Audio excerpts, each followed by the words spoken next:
Greetings and salutations, everybody. This is Invisible with you again.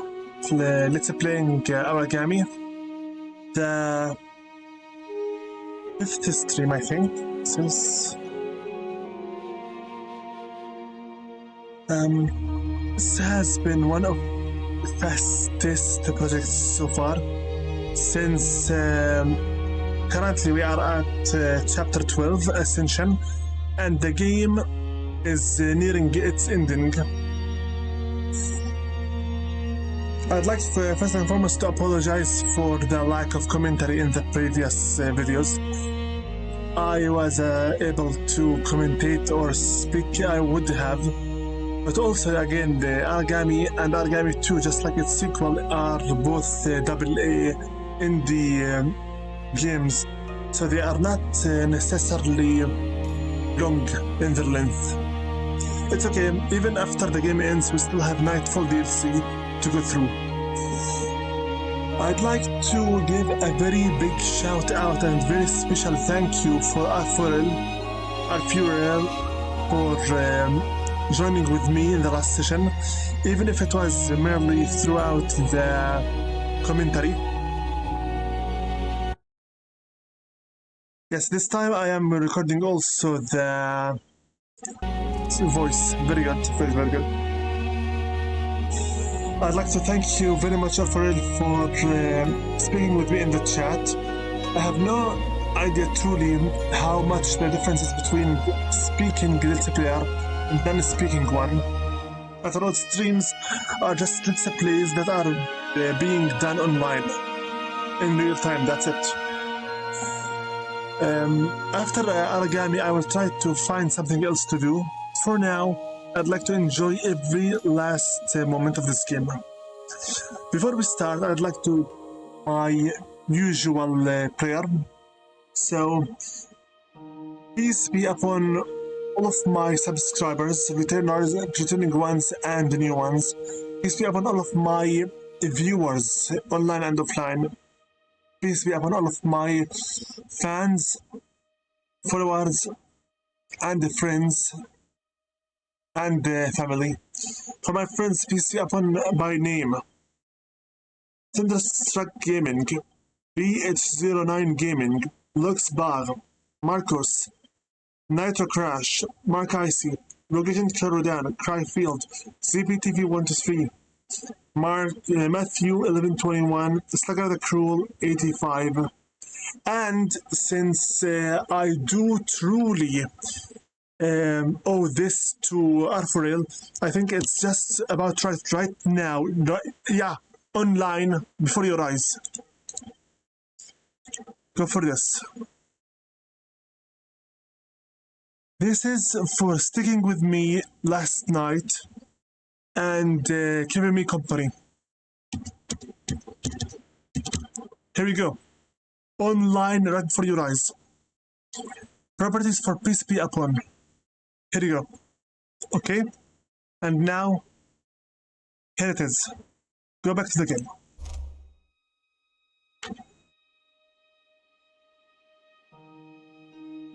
Peace be upon you as well, Alpha. Thank you very much for being with me through the previous session. So for this today, what will we be doing?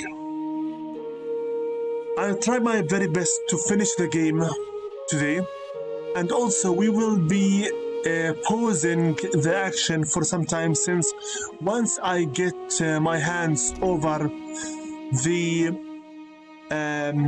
last piece of scrolls, I'll be reading all of them live. I'll be narrating the entire story and what happened through it, because it's about time I read all of that lore behind this story. With that being said, I pray that I'll reach for your ideas and expectations, not disappoint you, and play as professionally as possible. I'll also try my best not to rage quit, since this video will have commentary included in it. Well then, let's get going. Ascension. In the previous session, not only did we discover that Yamiko is actually herself the Shadow Essence Empress, the Empress of Nishiko, and that she is much stronger than the average Shadow Essence user. Also, we discovered that for some reason or somehow, Aragami, this creature, was able to escape from Hikaru's light explosion, that he tried to go suicidal bomber on us. We also discovered that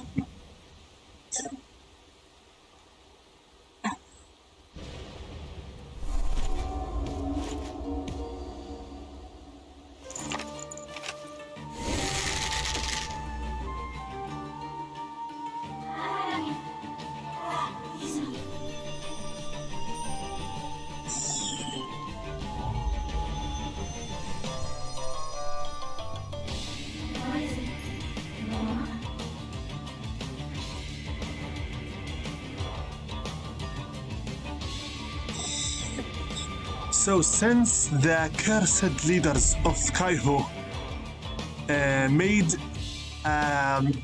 cursed ritual against Yamiko, the Empress of the Shadow Essence, they are now, just like Aragami, bound to her, and with their binding, their bodies are taking a very great deal of compensation and torture. Somehow, Aragami was capable of running away from Hikaru's suicidal light bombing. I don't really know how. And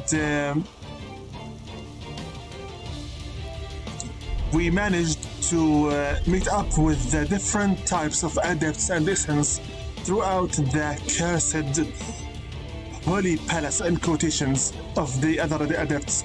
Also, according to the word of mouth, as we heard the terrorists of the Kaiho forces talking, the army of the light that fought Nishiko actually had multiple types of adepts within it.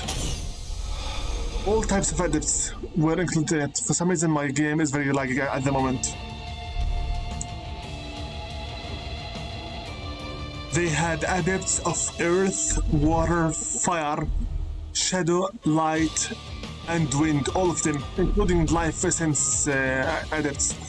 We don't really know yet what kind of essence exactly is the life essence. Most likely it has something to do with the not very well-known elements. We will read much more about this once we finish off our last scroll, since right here only have three, that's it. And I think, yeah, the 3 scrolls are inside this last level in order for us to unlock all of our lock techniques of the Shadow Essence of the Aragami. Once we're done with it, we're officially more than ready to go after the very last of Kaiho's cursed light forces. Enough of their terrorism. We managed to learn so much about the backstory of Yamiko and how her life was completely ruined, because every time a Brotherhood of Light emerges, they believe that they are the forces of heaven. They must kill all of the shadow adepts, the shadow essence users, because for whatever messed up logic, the light believes that shadow essence users are the devil, and for that they are justified somehow to kill them. No problems at all. We'll be reading the entire lore once we get the last scroll. Yes, this time we will be reading the entire story. I will not take any more breaks from this. I must explain the entire story before we run out of time and we finish the game.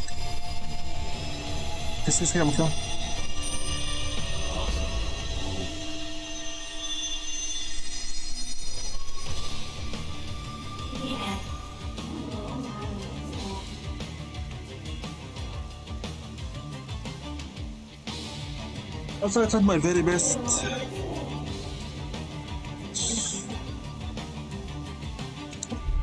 I have tried my very best to enhance the video resolution definition to check out the model for Yamiko and Aragami both. Sorry about the always on low resolution, but I believe that you'd rather watch very smoothly working videos that are explaining the past more than have a very laggy cutscenes. Yes, it looks like the entire family of Yamiko, she and her mother both share the same characteristics of the silver hair and the blue eyes, which according to what I heard from this game's lore so far are extremely rare genetic pool. I love very much the Shinin kill, the black hole, spaghettifying the enemies.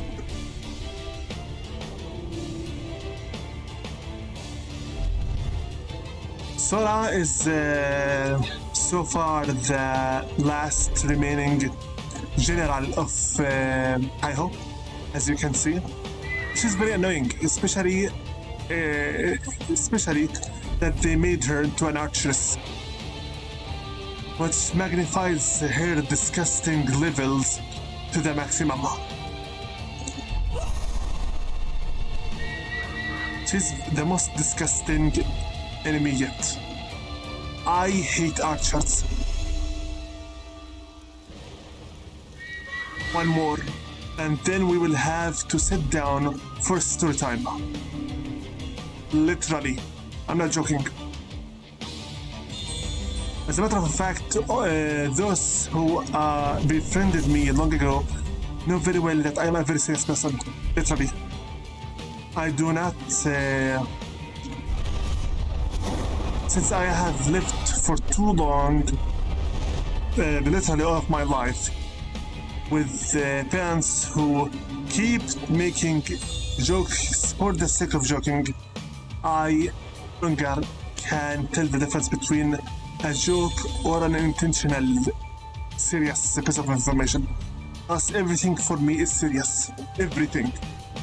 And every word I say or everything I write down is meant as is.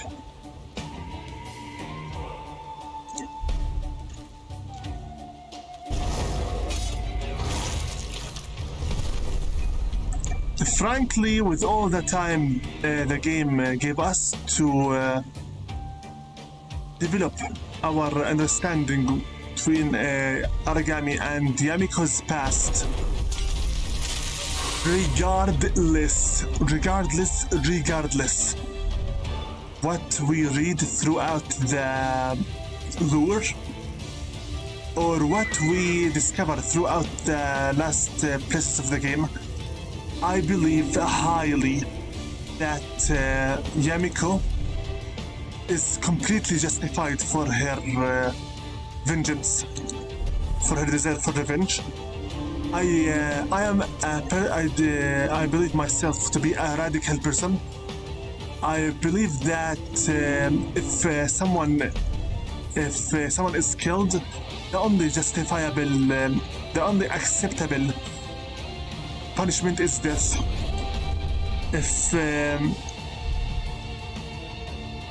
If someone breaks your teeth, a tooth for you, their two teeth must be broken. It's the same. If someone takes an eye, it's an eye for an eye, a tooth for a tooth, and a soul for a soul. That's the only existing justice, for real.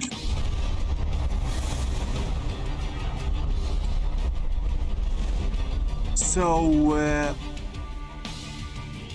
I don't really much care about the Kaiho readers or their story per se, honestly, since I highly believe that so far that the story had taught us that the Brotherhoods of Light always believe in their superiority over the other adepts, mainly the Shadow Adepts.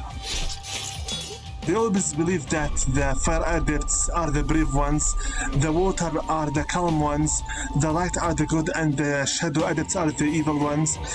I prefer otherwise. That's the last one.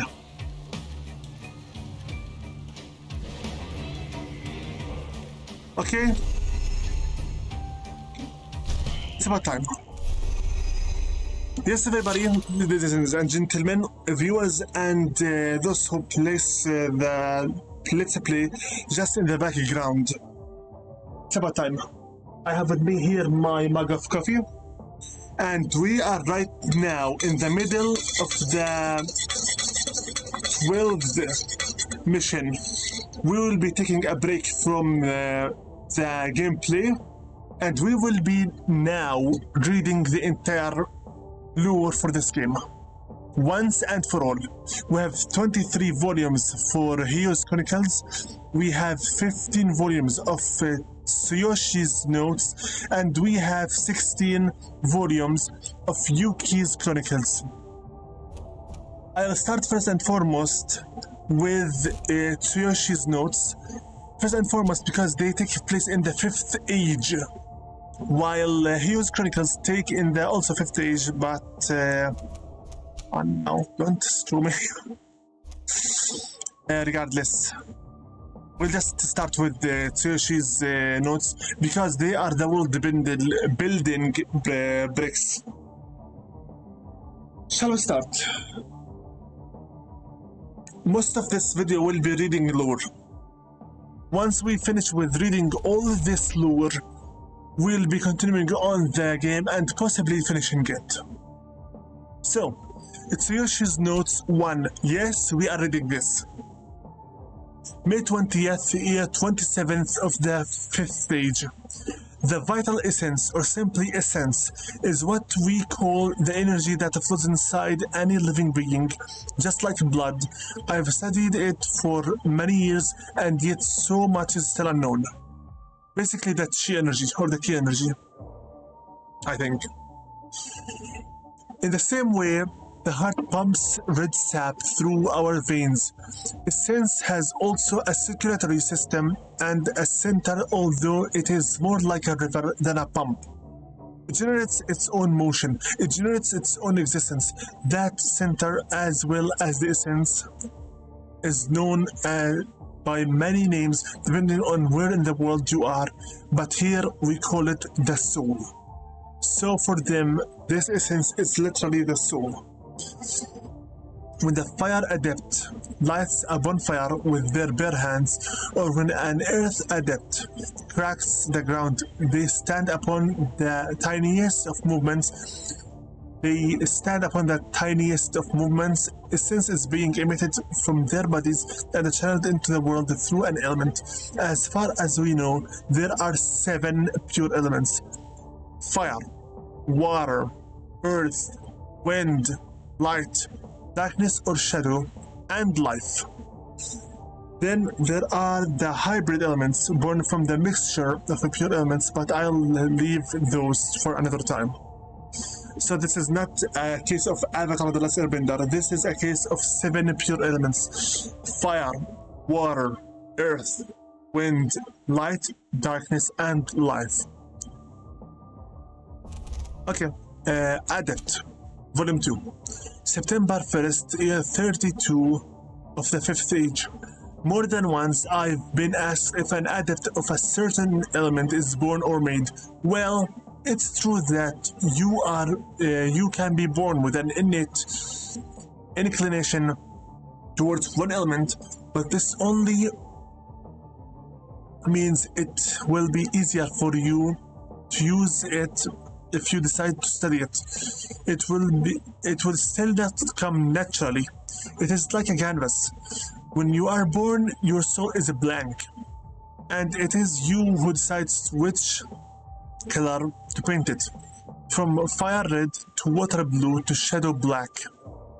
The more you paint the canvas, the more powerful you become. There are those who think that the essence an adept picks defines who he or she is. Light for the good, darkness for the bad, fire for the brave. Based on my vast experience, I can say that the essence has no bearing on personality. It's based on pure chance. Guilds who worship specific elements aren't necessarily better than sects who worship a god or gods. I've met sects that paid respect to their gods without harming anyone, and guilds that destroyed others just because they could. Life Essence, Volume 3. April 6th, year 45 of the 5th age. As I said, the soul is a canvas. You can paint it with whichever element you want. You learn how to assimilate an element from the environment. You blend your soul's essence with it, and you emit the result in the form of a technique. This sounds very much like the Qigong teachings, how you emit the body's electromagnetic energy to form with it shields or attacks or whatnot. Anyway, let's just continue on with the reading. But what if you cast your essence without channeling it into an element first? This was the question which led to the discovery of life essence. Life is the only element you can summon from within yourself, and it is still the most challenging to master. We, the 5 sages, have decided to study this great essence together, each of us entering this endeavor as masters. Now it is time to combine our efforts, discover how far we can push the limits, and document the results. We plan to found our own brotherhood. Eventually, we might even begin teaching its use. A bright future awaits, I hope. Okay. Balance. Volume 4. May 10, year 45 of the 5th age. The old manuscripts tell us there is a delicate synergy between body and soul. Surely breaking this balance means defying nature itself. What would happen then to a body containing more soul than it should? Indeed, what would happen if the soul was divided or shattered? As far as we know, these questions have never been asked until now. The soul transferring technique, which we are the first to develop, creates a link between the summoner's soul and the target's. The summoner can transfer part of their soul to the target, or vice versa. Receiving a part of the soul leads to an increase in the life essence, which means an initial boost of power. Furthermore, since the other person's essence has been merged with your own, it immediately becomes possible to channel elements with your target was attuned to. So we have now reached the power to literally merge your power with someone else. The challenge is that sustaining this link is exhausting. We've experienced different symptoms after short periods of usage, but it seems that once cancelled, the technique returns everything to the way it was, and there are no consequences. Still, this marks a great advance in our research. I wonder what the next step will reveal. Volume 5, Inversely. July 21st, year 45 of the 5th age. Something strange happened today. A man from the village nearby came asking for help. He said a lunatic, a powerful fire adept, keeps coming to his village and attacking its people and cattle, apparently for no reason. We can't stand by and let this happen. August 17th, year 45 of the 5th age.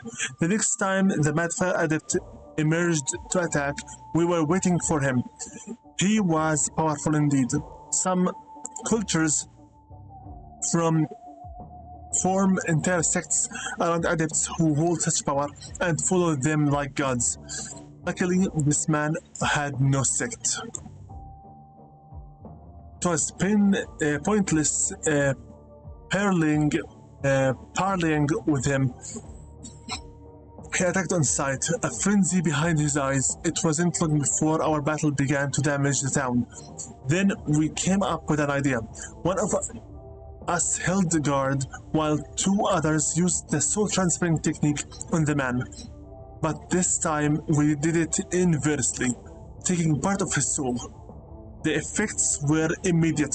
His power decreased to nothing. He was paralyzed. The man couldn't do anything but watch as we cut the flow of his essence. Another powerful use for the life essence has revealed itself to us, and now, of course, we will never go hungry.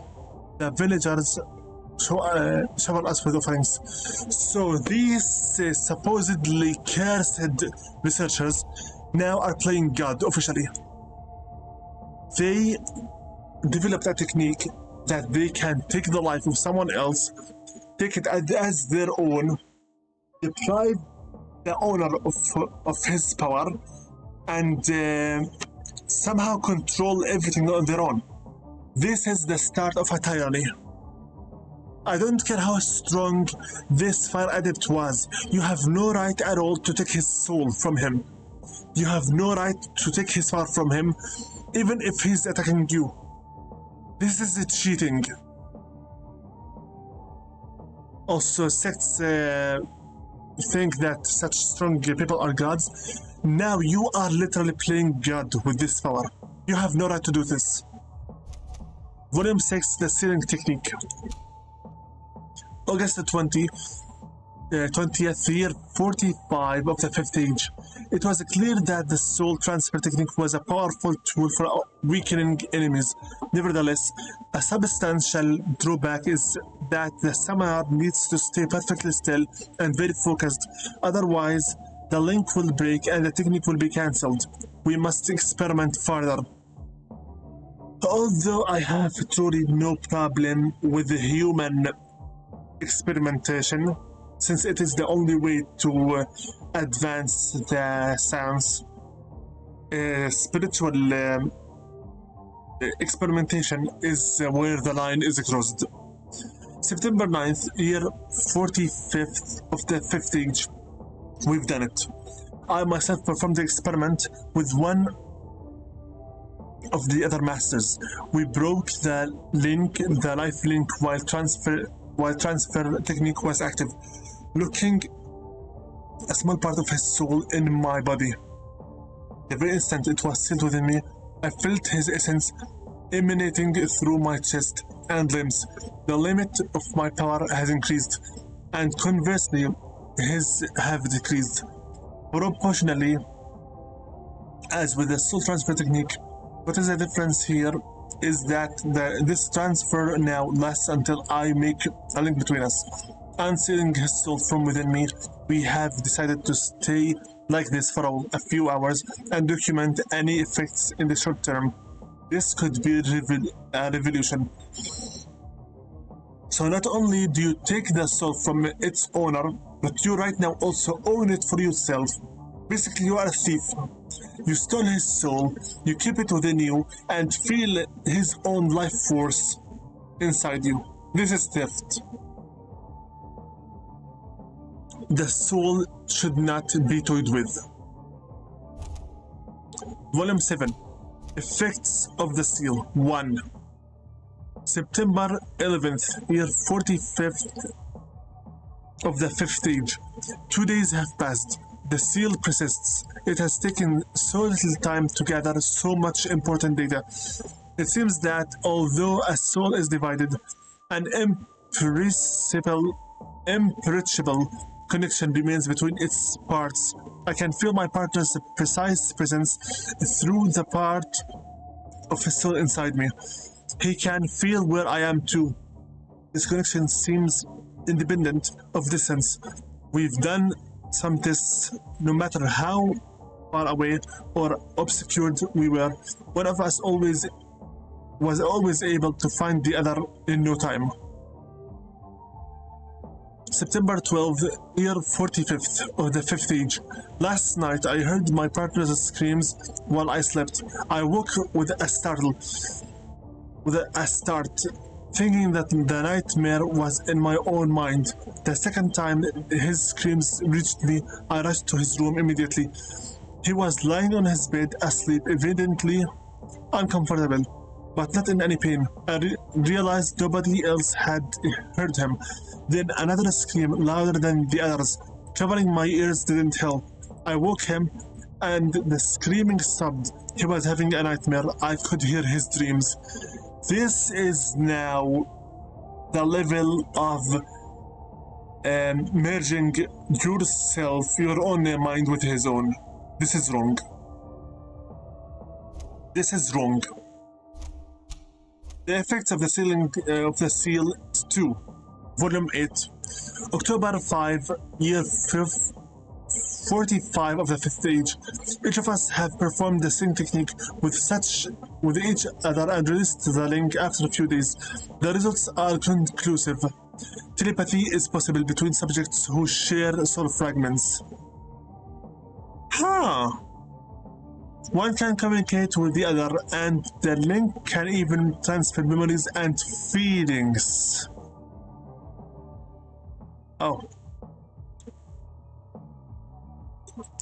The downside is that the research has revealed more side effects, which may vary depending on the subject, but seems to show common signs depending on how the technique had affected your soul. If part of your soul was transferred to someone else, you present certain side effects. If part of someone else's soul was shared with yours, you present different ones. The technique's strength and weakness both disappear once the connection is cut and the soul fragments are returned to their owners. We keep iterating the process, resting between longer transfer sessions. Having your soul shattered, corrupted by other, certainly impacts the physical body, a sort of stress on the fibers of your being. Accumulating too much of this could be dangerous. So this mad man already knows how dangerous this technique is. Also, they have been exchanging the souls in between them. This is where the research ends and lunacy begins.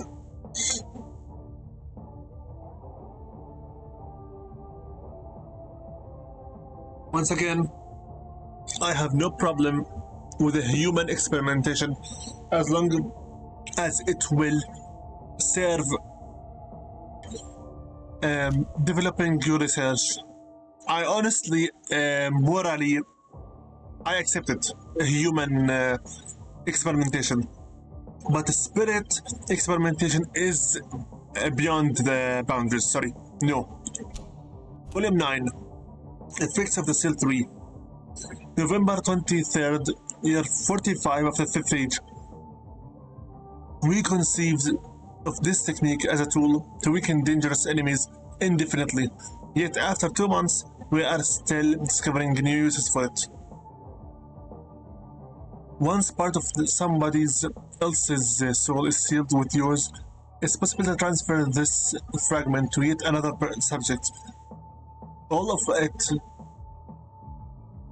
or just part. Sorry, my mouth is getting watery because of all this reading. This means that it's possible for the summoner to lighten the burden of the foreign soul latent malice. This clearly made a difference when we tested it. The stress was the technique's main drawback. It also means that the soul can be split into more than two parts, depending on the summoner's capabilities. The other person's soul can be fragmented into as many parts as the summoner wishes. I've left the best for the last. We have discovered that it's possible to seal soul parts not only in humans but in animals too. Although they cannot carry as much soul as a human bodies, the link works in exactly the same way. Some of us have now begun documenting how it feels to see the world as a rat or dog. Yup, it's official. Mr. Tsuyoshi has crossed the line, now playing God and experimenting with the other life shapes and forces. This is lunacy. Volume 10.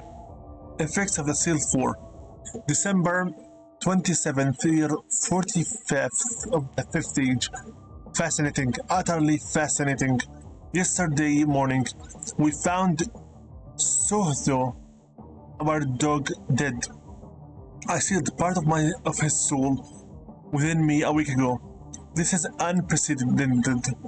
While I'm certain he didn't die from natural causes or any external injuries, the cause still remains unclear. Then I realized this was the first time we'd had the opportunity to observe any interactions between the sealing technique and death. The Soto died. His soul should have left his body and become one with the nature, as it has since the beginning of time. But the part of his soul that I took was still there, sealed within me. I could feel it. Does this mean his soul couldn't leave the world of the living? Was he trapped on this mortal coil? When I had one of the most drastic ideas I've had in my life, using the unbreakable connection between parts of being soul, I commanded Soto's other soul part, the main one, to return to me.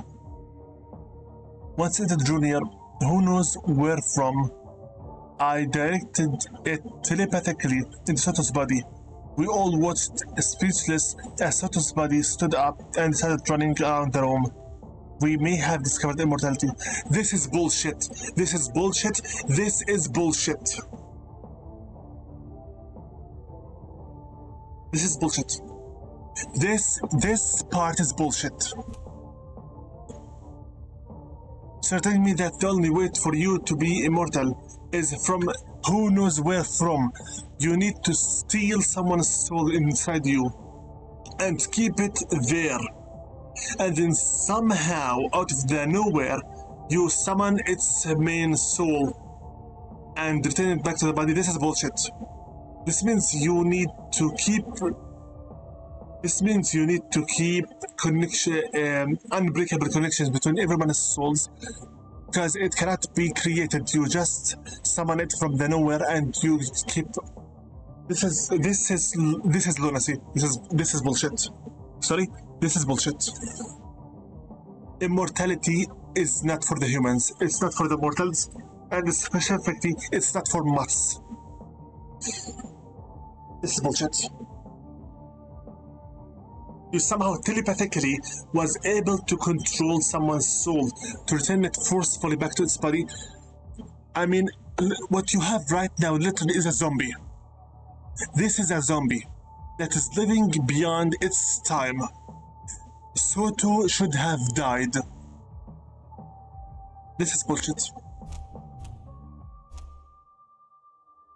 This was the effects of the seal, I think, number 4. It's December 27th. Yeah. Okay, effects of the seal, number 5. January 30, year 46th of the 5th age. Despite what we did with Soto, we have not been able to progress further. It is impossible without harming animals, and we aren't here for that. Oh yeah, of course we're not here for that. Now, the moral side just awakened.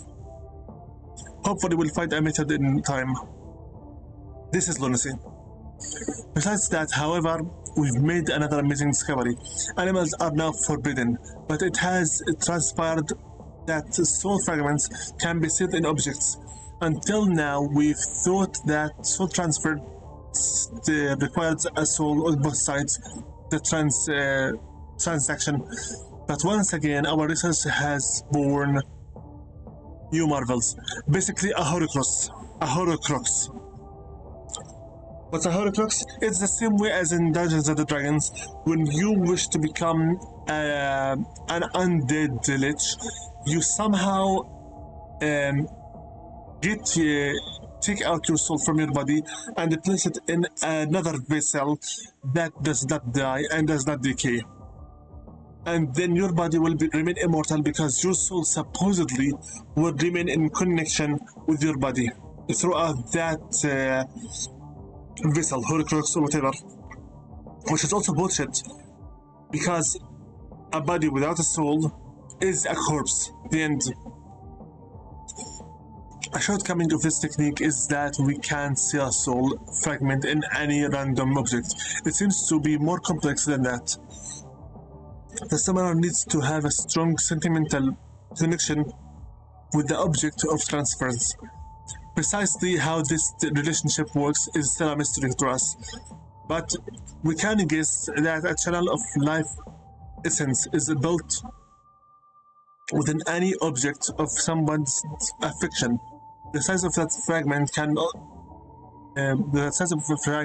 you can transfer is far smaller than that of an animal. But unlike animals, an inanimate object doesn't die naturally. Based on the previous studies, an adept who could seal small parts of his soul into objects like this could be immortal as long as someone was available to put his soul back into his body. Maybe we are not far away from the path of immortality after all. There is Tsuyoshi. All the respect that I had for you as an essence and an adept researcher has died. You're a lunatic. You are a lunatic. Not only do you think that you have right now the knowledge to control the soul, but also you believe that you can now control the immortality. You are a lunatic. A madman. For the last time, I stated I am against all kinds of experimentation with the soul. You want to make a human experimentation, you want to make animal experimentation, I don't care. Soul experimentation is forbidden. April 6th, 46th of the 5th age. The first apprentice. It has been a year since we 5 sages came together to study the life essence. Now we are known as the Sealing Brotherhood. Of course, whenever a brotherhood rises, it becomes a disaster in this world. So many adepts came asking for the apprenticeship, and eventually we decided that it's time to accept one. His name is Milesha. Milesha. He has a pure heart and shows a great potential for using life essence. April 28th, year 46th of the 5th age. Milesha is doing well. In just a few weeks, he has begun using the same technique, which is advanced. At this rate, I am certain he will become a sage, an heir to our order, the first of a brand new generation. You are now being led with complete paranoia. You are starting to believe that you are a god, and the 4 or 5 of you are gods, and that you have the right to make more even gods the same way. You are a lunatic. May 25th of the year 46th of the 5th age. Lately, Milesha has begun making simple mistakes, even in the basic routine and drills. Something is interfering with his concentration. He says he will come back stronger, but I am worried something is truly wrong. You think? May 29th, year 46th of the 5th age. Apparently, Malcha abandoned his training for the last 3 days because of a love affair. We don't tolerate this, but we have been forced to go easier on Malcha than we usually would. The woman he has loved for many years has a very rare disease. I've decided to visit him before he does something he regrets. He is fully aware of the power of the life essence. Of course, you play God, you teach someone how to transfer souls, and now your apprentice wishes to use his own soul to save his beloved. This is wrong. Everyone has their own time, and when their time comes, death is a right on all the living things. Immortality is not allowed. That's how nature works. And bloody hell, I am seriously very drooly today. I'm spitting on my laptop's keyboard. I'm very drooly.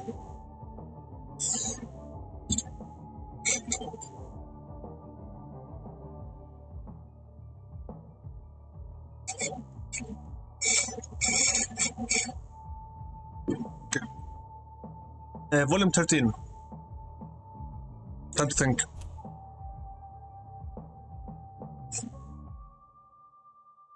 May 26th, year 46th of the 5th age. I was right. In this Greece, I was right.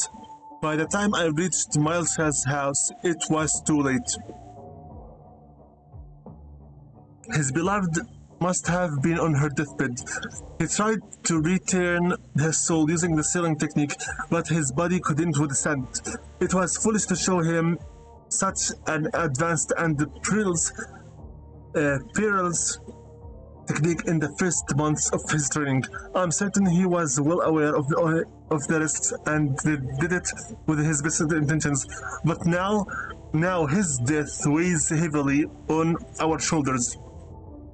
So the bastard died because he tried to keep a part of her soul within him in order to prevent her from her death.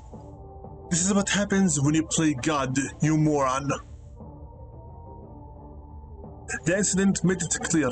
We've been playing God.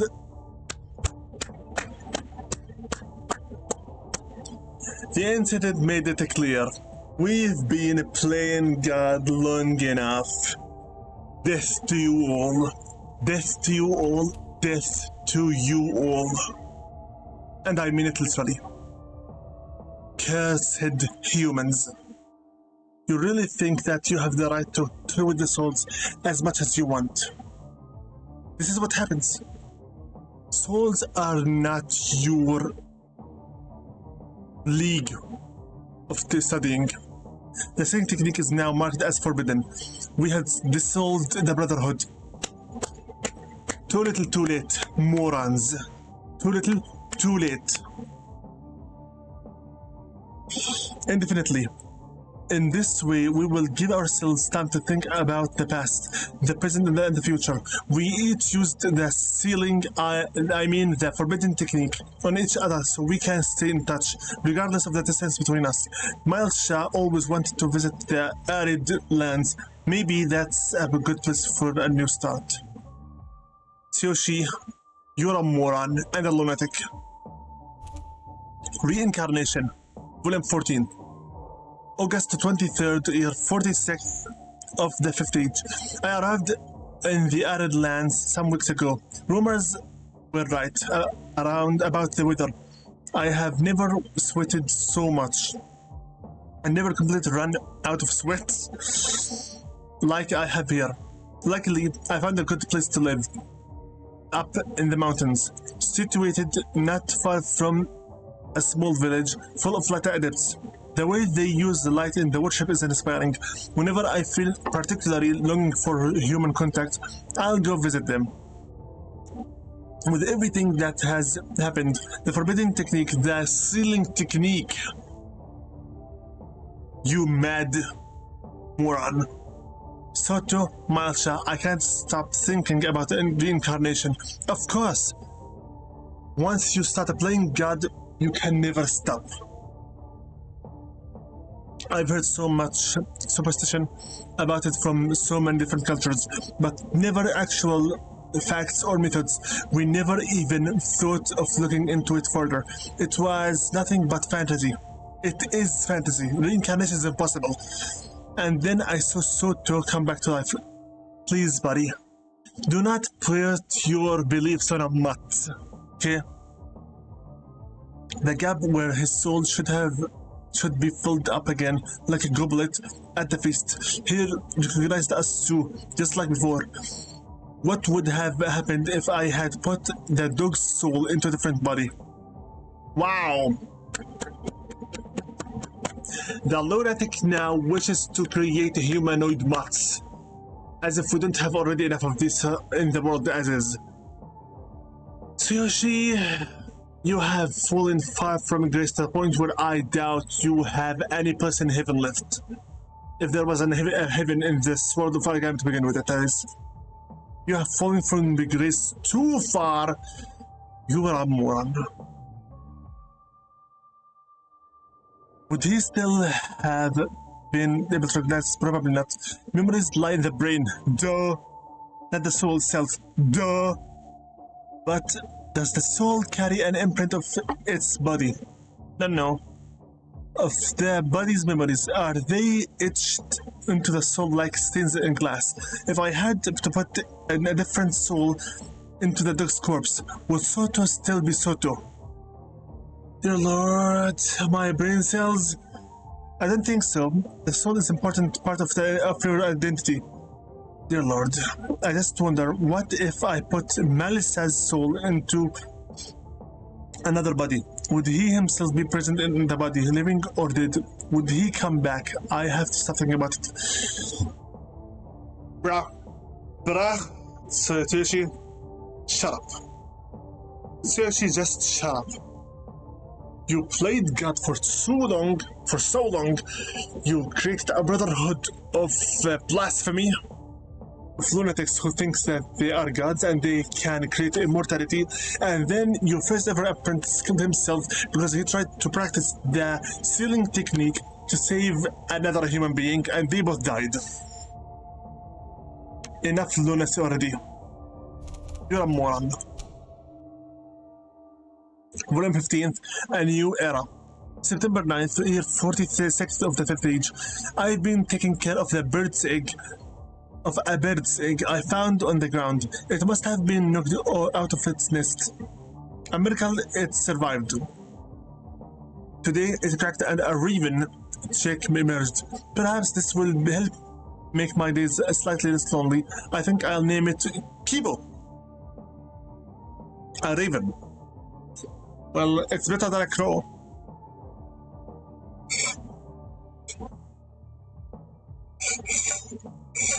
This reading is making me very thirsty. September 20th, year 46th of the 5th age. At last, I made contact with the people in the village, albeit in a rather unexpected way. A few days ago, on the way back to my camp, I heard some children. They seemed worried, so I decided to approach them. It turned out that one of them had injured his leg. I helped him without a second thought. Of course, to these villagers, life essence is completely newfangled. The expression on their faces when the child stood up, as if nothing had happened. It's been a while since I actually had fun with something. The lunacy is a newborn. I helped them back to their homes. Since then, the villagers have allowed me within their walls whenever I want. It's rare to find sects like this one, both peaceful with a great skill in an element. November 16th, year 47th of the 5th age. I have to leave for a while. My partners contacted me using their soul fragments. They talked of a sect called Nishoko, of a great number ruled by an empress. Apparently she is considered a goddess. Nishoko are sweeping through the land, massacring many. My command of life is needed. The other sages believe this is the beginning of a new era. So you're telling me that it's okay only When you cursed sages use it, you wish to control and police the land using the knowledge of controlling the soul. Is that it? Not only did you manage to steal other souls, decreasing their powers, and right now you have befriended the light essence adepts, and now you are believing that the Nishiko are your enemies simply because they are using the shadow essence. This is a hypocrisy embodiment. It's Tsuyoshi, you are not a sage, you are a lunatic. Very disgusting. Let's go to Hugh's Chronicles and we will end up with Yuki's Chronicles because this is the latest one. Volume 1, July 2nd, year 28th of the 5th age. 28th. 1 year after the essence here. Okay, whatever. The 4 symbols: shadow, strength, honor, leadership. The 4 symbols of Dako Daga shine on my chest. I've been waiting for this moment since the day Master Fukuru placed the dark dagger on my upturned palms. Today, as well as giving me his rank and position, he gave me his medallion. I am now one of the great guild's 4 leaders. I will follow in my master's steps with pride. I saw Inari during the ceremony. It's been ages since we last spoke. We chatted about our adventures so long ago now, yet it feels like they had happened yesterday. He's probably one of the most trustworthy and honorable men, both on and off the battlefield, that I've ever met. Together we made history as one of the best teams Dako Daga had ever seen. He was promoted to a leader of the guild 2 years ago. He's always been 2 steps ahead of me, but now here I'm putting again. One moment, please.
Okay, sorry, I had a phone call.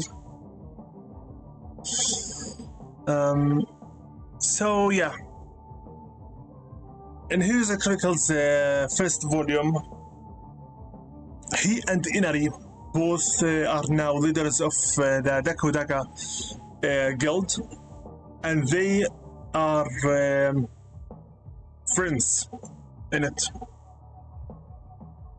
Shadow, strength, honor, and leadership. Very beautiful symbols. This is, I believe, the guild of the dark element, dark sense. Dakodaga, Volume 2.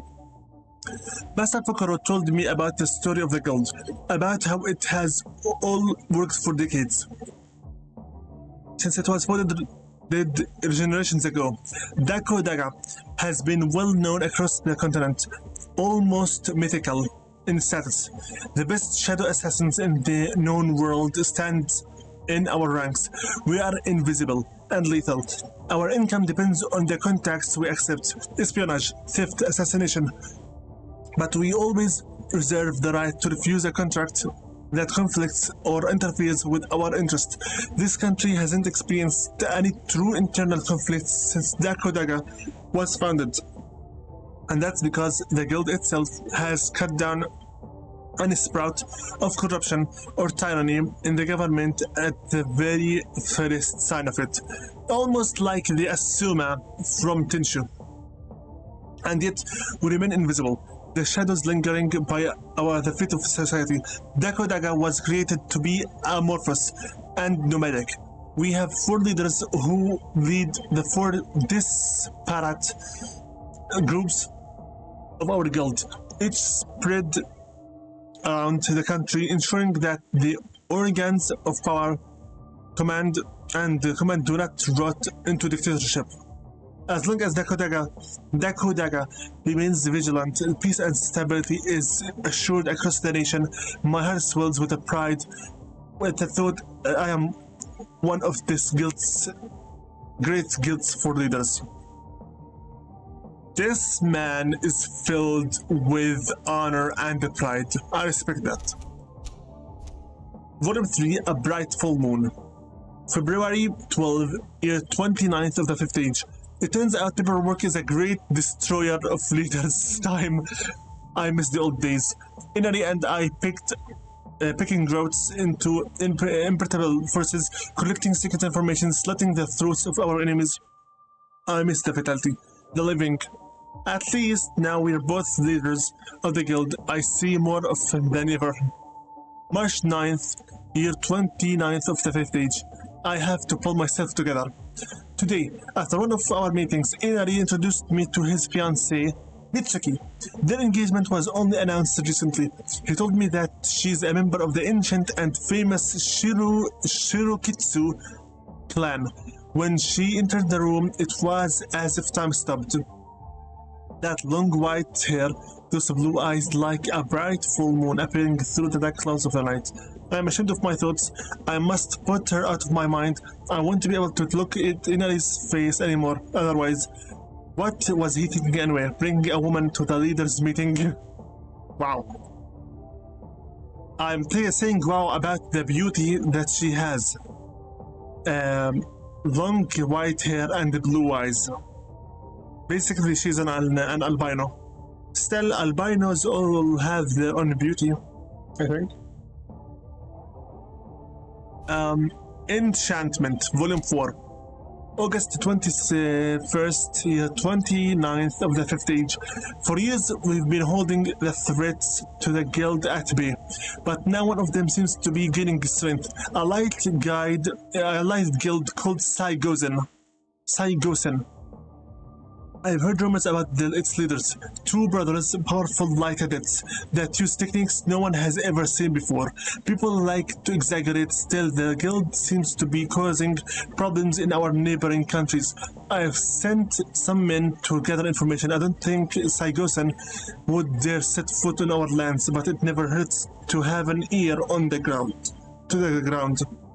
December 26th, the 29th of the 5th age. Yesterday, Mitsuki gave birth to a baby girl, Yamiko. I received a letter from Inari talking about her, that she has Mitsuki's eyes and that she is the most beautiful thing in the world, the list goes on. I could hardly ever even recognize Inari in the letter. No sign of the ruthless, sharp and cunning man I once knew. Perhaps he is under the same enchantment I felt when I saw Mitsuki. That sensation of safety and invincibility that she exudes, not something I'd want personally. I'd never abandon my post for such banal reasons. Rather remain a force to be reckoned with than to be a family's man. I respect that, Hio. I respect that. 5. A waste of time. August 1st, year 33 of the 5th age.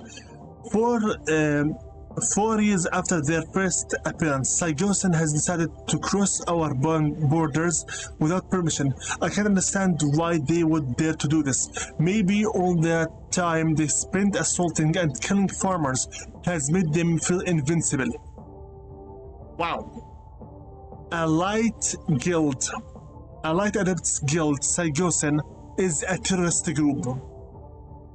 Killing farmers made them feel invincible, so they decided right now to go after the Guild of Shadow Assassins. Wow. We'll show them what happens when you stir up the hornet's nest. October 18th, year 33 of the 5th age. It took longer to travel to the Saigosen camp than it took to win the entire war. The night after we found them, we broke into their leaders' tents and put an end to their lives. I didn't expect a long battle, but this was just disappointing. 2 great brothers of light, they said, who from a great distance can blind you and pierce your heart in a blink of an eye. I actually expected something from them, but it was barely worth coming. Certainly not 2 of us with the best soldiers. I'm sure Inari was glad when we said he could stay at home with his beloved wife and daughter. The old Inari wouldn't be happy unless his sword was the first to taste our praise blood. So Inari truly fell from his older position as a guild leader. Right now he's more of a family man officially. Oh well, life happens, I guess. Greetings and salutations, my beautiful friend Arfulel. What's up? Bonjour, Amin, invisible. Good morning. Good morning to you too, Arfulel. I wasn't expecting you to come with us into this live stream, bro. Thank you very much for your participation the last time. Ladies and gentlemen, viewers online and offline, my friends from Discord server, YouTube Friends United, and the members of the Altered Beast. Right now with me in the chatting participating is Arfurel, my friend who participated with me in the previous sessions chatting and spoke with me even though the entire stream was silent. I thank Arfurel very much for the sweet time in chatting with me, and I appreciate the companionship. How are you doing? I hope you're doing well.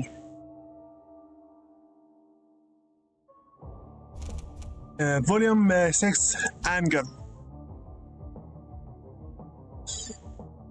Currently, after I finished gathering all of the scrolls in Aragami and bought my last skill, I put a pause on the action in the game and decided to read the entire lore in the scrolls, since we are about to finish the game, hopefully in this session. January 9th, year 34th of the 5th age. I've never felt this before, a sense of shortcoming, of failure. I've never felt anger like this, as though my insides have been clawed out. A burning anger remains. I've lost friends in the line of duty Many times I thought I was used to it. The Saigosen leaders killed Inari 3 days ago. Wow. They also killed Mitsuki and Yamiko. Our sources confirm that the Light Adepts didn't leave a shard of their bodies intact, wiped from existence in the blink of an eye. Our sources say the Light Adepts, the Light Soldiers also attacked most of the village. How could Inari let this happen? My most trusted agent reported that Saigosen leaders were present during the celebration at their capital. They made us believe we had killed them, that they had surrendered. Perhaps the Saigosen are something else after all, a true nemesis. But why Inari? Why his family? Why was he just the first? Is this an open declaration of war?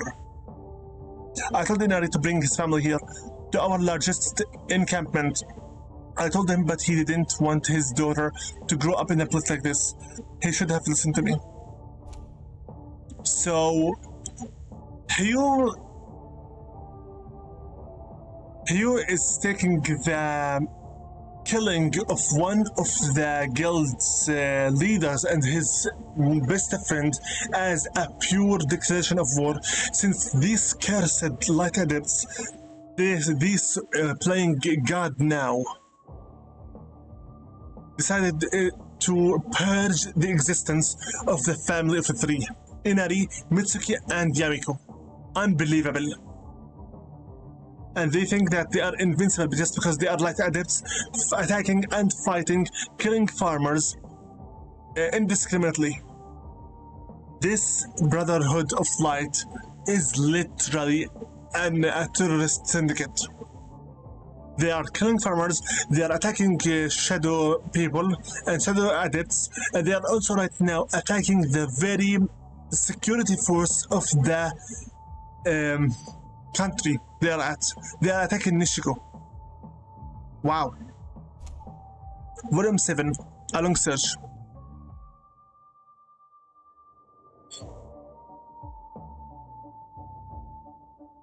I'm glad that you're doing very well, Athorel, in this new year. I hope 2022 to be a good year for us all. Although I am very much more of a realist, and that makes me more of a pessimist. But whatever happens, let it happen. You cannot just keep fighting fate for all the time. Okay, Long Search, Volume 7. Year 28th, May 28th, year 2070. May numbers. May 28th, year 37 of the 5th age. 38 months have passed since the day we began the expedition to Rashomon Valley, where Inari and Mitsuki lived. Wow! So, Mitsuki and Inari both lived in the Rashomon Valley, the very place Aragami 2 takes place at. Each and every day I imagine myself making the Light Brothers suffer, making them pay for what they did. But now that we're finally here, it's empty. The death of our spies during the attack filled us with more trepidation than usual. We had no insight of what we would find. Sure enough, we found nothing. What they said was true. Saigosen left no trace of Inari, Mitsuki, or Yamiko. The only thing we found were the bills Inari's father left him. Our tracking also led us to some sort of mining shaft where the locals had been mining for small traces of a strange mineral. Did Inari find this?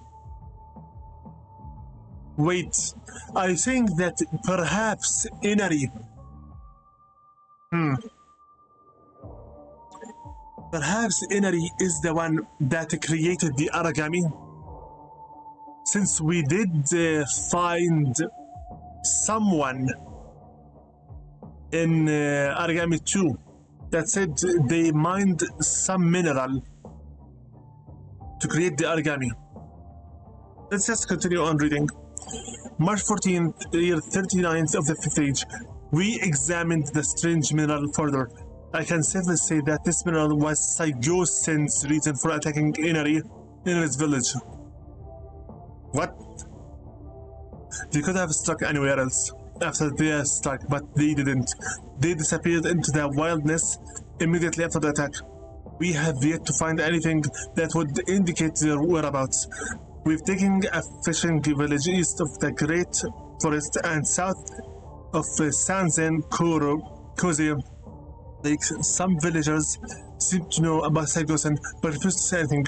We'll need to persuade them. By the way, all these locations he's talking about here, Hugh, we already either visited them or know about them in Aragami 2, the sequel for this game. These places we already visited them in Aragami 2. Volume 8, white hair and blue eyes. March 18th, year 39th of the 5th age.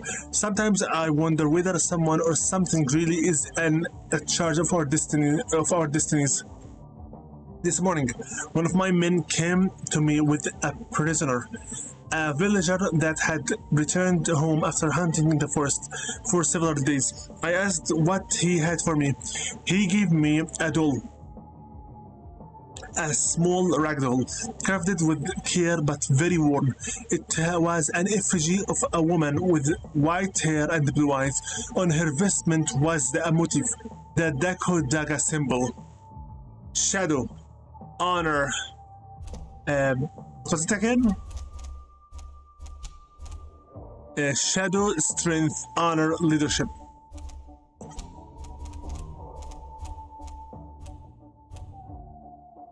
I seized the villager and demanded to know where he had found it.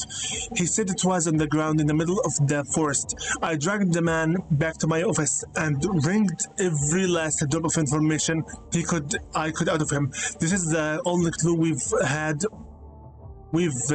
about Inari's family for years. Perhaps one of them survived after escaping the forest. Then, the real wonder, the real coincidence, the person I wasn't sure even existed, the person who had survived Inari's name, found me. While I held a candle to the man's face, a small creature leaped from the shadows, armed with a knife. It struck like lightning, almost catching me unguarded. As it threw a flurry of attacks at me, I eventually managed to get a good look at its white hair, which shone with the light of the rising sun. It didn't stop swinging until the moment I shadow leapt behind it. Then it stopped and stared at me with those blue eyes. The same impression I had years ago of those eyes pressing through my very soul traveled down my spine once again. Volume 9, The Little Savage. I struggled to think of the last time I was this amazed, this delighted by life surprises. The little girl dressed in a rough coat made of fur and armed with a knife made of from bone of a beast was the living picture of Mitsuki. With all the peace and friendliness I could muster, I said, "Yamiko?" For a moment, her eyes widened, but she quickly recovered herself, stepped away, and raised her guard, growling at me like an animal. I was taken aback, too. I realized that in front of me was that child who had spent 5 years alone in the great forest of Rashomon. Wow. Probably after watching Saigosen light adepts kill her parents, I'm almost certain she had avoided human contact since then. Perhaps she didn't understand words anymore. But if she had avoided humans, I wondered why had she attacked me in the village. The answer, rather obviously, was the doll. I slowly took it out of my pocket, placed it, and placed my sword on the ground. The little girl stared at the doll without blinking. Then I took my Dakodaga pendant with my other hand and put it by the doll's side. It worked, showing the little girl the Dako Daga symbol on both objects stopped her and her attacks. She lowered her knife slowly. I shadow leaped to her side and gave her the doll. She stared. So, Hugh, congratulations. You have found your old friend's Inary's lost daughter. The girl that saw cursed light adept terrorists attacking her parents and purging them with light essence attacks. Wow. What a weird fate indeed. And now, after she became a savage, she returns back to the society. Back to society. Volume 10. September 18th, year 39 of the 5th Age. In the end, the only clue we found about Saigosen is that they fled to the south after sucking in on its village. Not much to do on, but at least fate rewarded us with Yamiko, who survived their attack somehow. We decided to go back to our new base of operations in the city of Curio. We found we have called off our search for the Saigosen for now. Again, another place where we met in Aragami 2. Children can be challenging. Yamiko is difficult with everyone in the clan except me. I'm a shadow assassin, not a nanny. At least Yamiko is gifted. She is far from normal, displaying skills with stealth and shadow essence already on par with those of my best men. It has made things easier in her training, but other aspects of her education have been far more challenging. I'm just glad we found her before it was too late, before her mind had lost all resemblance of humanity. Somehow, we have given Yamiko a place in the society again as a member of Dako Daga. Since arriving here with us, her skills has improved considerably. She has even begun behaving like a human being again. I'm certain we shall be presenting her with the Dark Dagger in no time. She will be one of our greatest agents. So not only did she go back to her family, but also now she has a future. Things are seeming to be very beautiful. Okay, volume 11, the fox, the snake, and the dragon. December 7th, year 40, the 5th Age. Yamiko is the 4th woman to ever enter Dako Daga's ranks. Wow. I believe one of them was Mitsuki. And among the few female members, she is also the youngest. Some of my men find it hard to swallow, especially the ones that Yamiko brought to the Dark Dagger ceremony. The worst thing is when they try to hurt her physically and mentally, they ended up either unconscious or in pain for days. She is a force to be reckoned with. Over and over again, I can't help but laugh. In Dako Daga, it doesn't matter who you are, but what you can do. She is a testament for that fact. This year, 2 more members with unusual abilities joined the guild. Orochi from the Hibi clan and Ryota from the Ryo clan. Orochi literally is a reference to Yamato no Orochi, the 8-headed dragon from the Japanese mythology that the hero Izanagi cuts his heads. I think he's on, or was he? No, one moment please, be right back. Sorry, another phone call.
Okay, now where were we?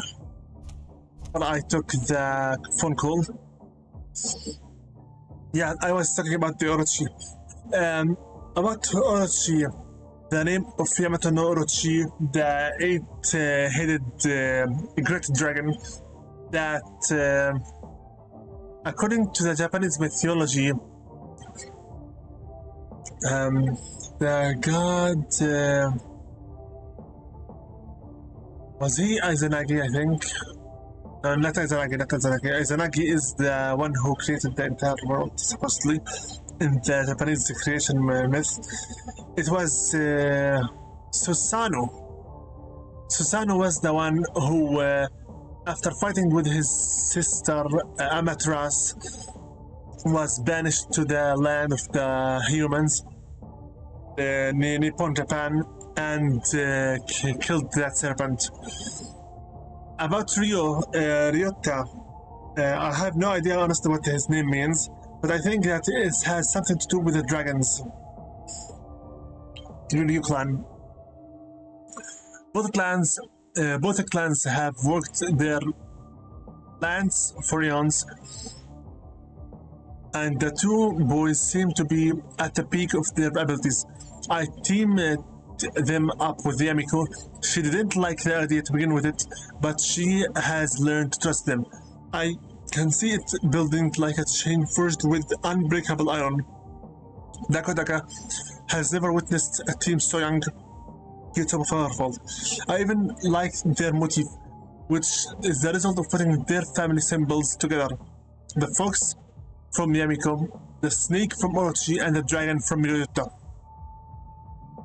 So their motif is the combination of the three of them.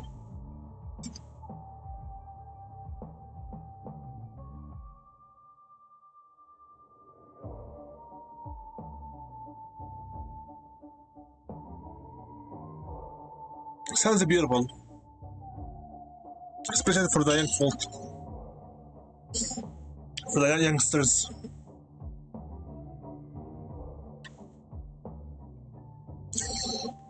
Okay.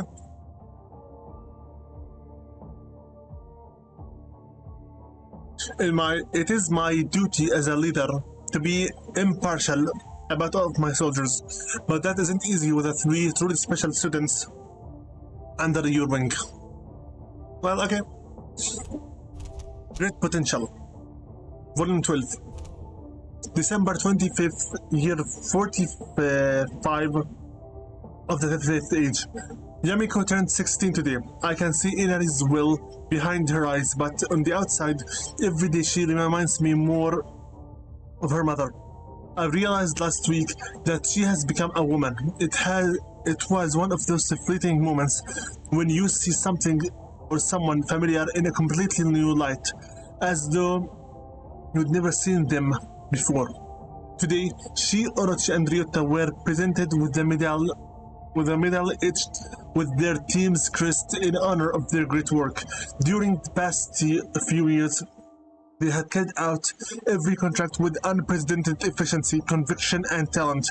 When I gave Yamiko her medallion, and she looked at me, I felt that same feeling of protection, of safety, and I felt all those years ago when I first saw her mother. I shivered, hopefully not visibly. I don't know how to assessment this feeling. I heard a long time ago that a certain woman in the Shirokitsu clan were gifted with a great power, a power of command. Yamiko's mother hailed from the Shirokitsu. I've always been skeptical about this legend, skeptical legends like this. But Yamiko's effect is just too powerful. It can't be anything else. She's like a daughter to me. February 10th, year 46th of the 5th age. Yamiko's team is the best under my command at the moment, the best I have ever seen. Their teamwork has become perfect, a flawless, self-sustaining machine. Sometimes I catch a glimpse of her true power, and it is terrifying. She could be more powerful than I am. We must be careful with her. Normally, an adept finds their limit after they come of age, and their power level stabilizes. That Day has yet to come for Yamiko. Yes, yeah, buddy, you're recording with voice. Light Fortress. March 1st, year 47 of the 5th age. At last, our spies have found them.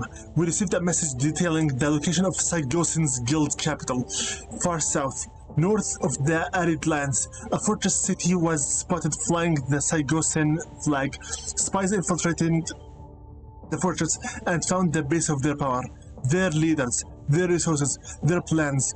While waiting for the winter's end, the other 3 leaders and I have been preparing a full reconnaissance mission with the best teams.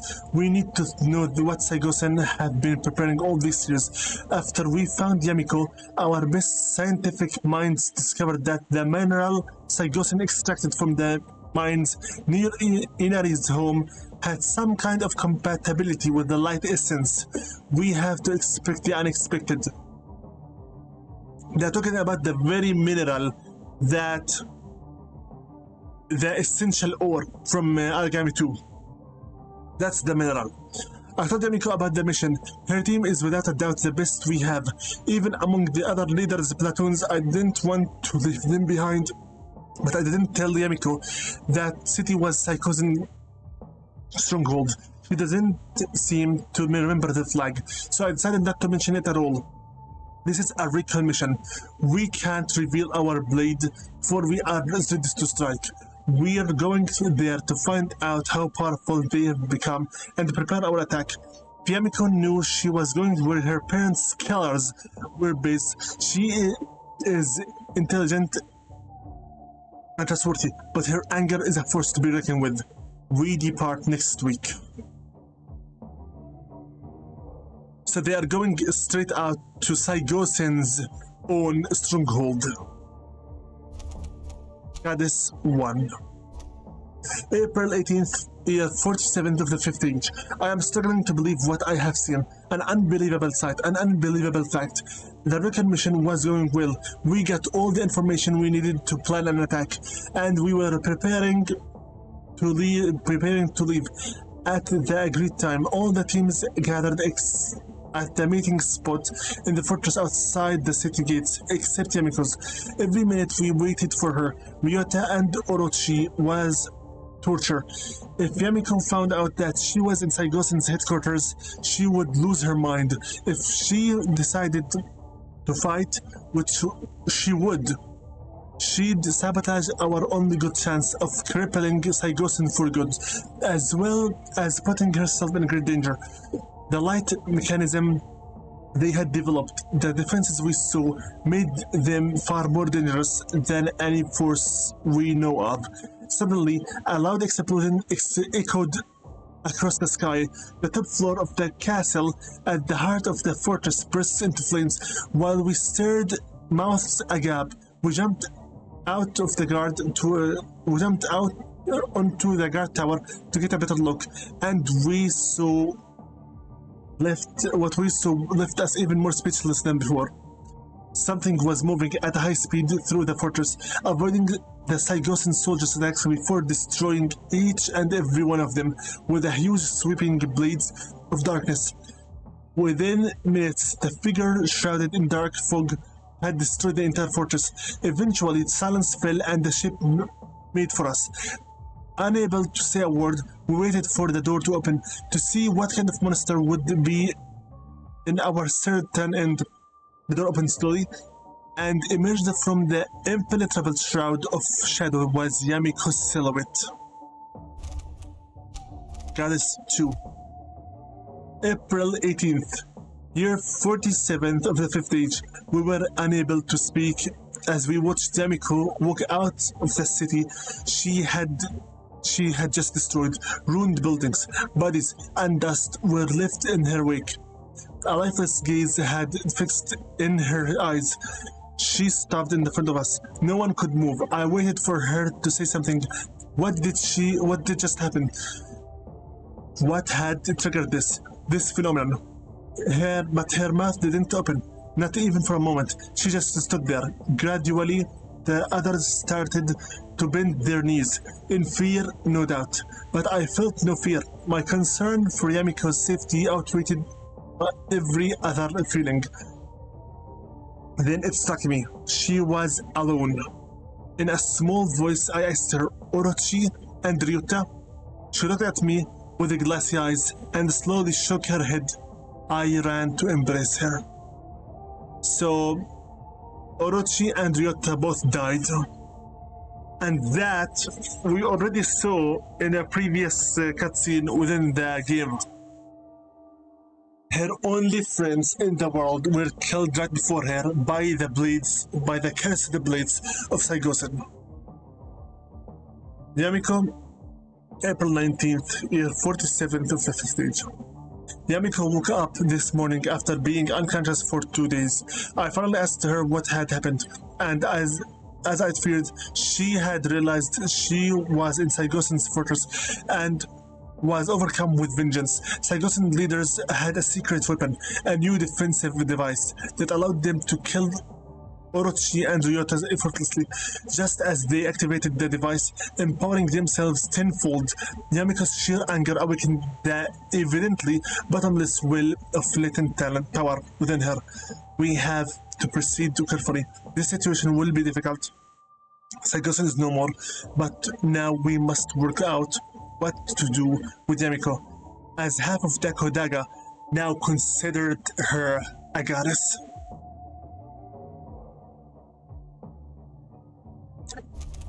Volume 16, Nishoku, June 9th, year 47th of the 5th stage. We, the 4 leaders, spent an entire week discussing what to do with Yamiko.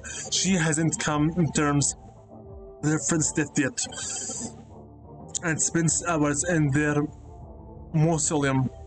Meanwhile, people who were affected by Saigosen oppression and assaults, entire brotherhoods of shadow, keep visiting King Awasete's door, offering thanks to the goddess who freed them. It's only a matter of time before this rumor about the goddess reaches other countries. I try to convince the other leaders that we must take hold of the situation. Dakodaga has always watched over this country and its government from the shadows, but now there is a power vacuum. We ourselves can seize government, especially now that we can no longer live in the shadows, with Yamiko's drawing attention like a dark sun. Hordes of people come to our gates every day. This could be the beginning of an empire, for better or worse. The city of Koryo is practically fortress already. It could be our headquarters and our biggest threat. Saigosen was destroyed 2 months ago. We can grow strong without anyone in contest our drain to contest our drain. Just picturing the power makes me shiver. If we did this, we wouldn't be Dakodaga anymore. We would be Yamiko's empire, the empire of the Shadow Empress. We would be an eternal night in a place to protect those afflicted by the cruel forces of light. We would be Nishoku. Okay, you are taking things a little bit too much. So you're telling me that once you get rid of Saigosen for good, Yamiko's power turned her into a goddess, since her infliction with the Fox family, the Shigetsun, Shirokitsu, and now you want to turn this entire thing from just a governmental policing, corruption, destruction power into a complete empire of Yamiko. I believe that he is in love with Yamiko because she resembles very much her mother, and I believe that he just wishes to honor her father, Eri, his friend. So he wishes to make Yamiko become the greatest thing to ever exist. Basically, this is a madness for love.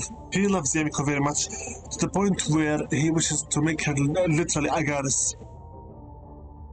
Volume 17th, The Right Hand of the Goddess. June 27th, 1 of the 6th age. I've managed to help Yamiko see things from my perspective. We have within arm's reach the power to prevent anyone suffering like she did ever again.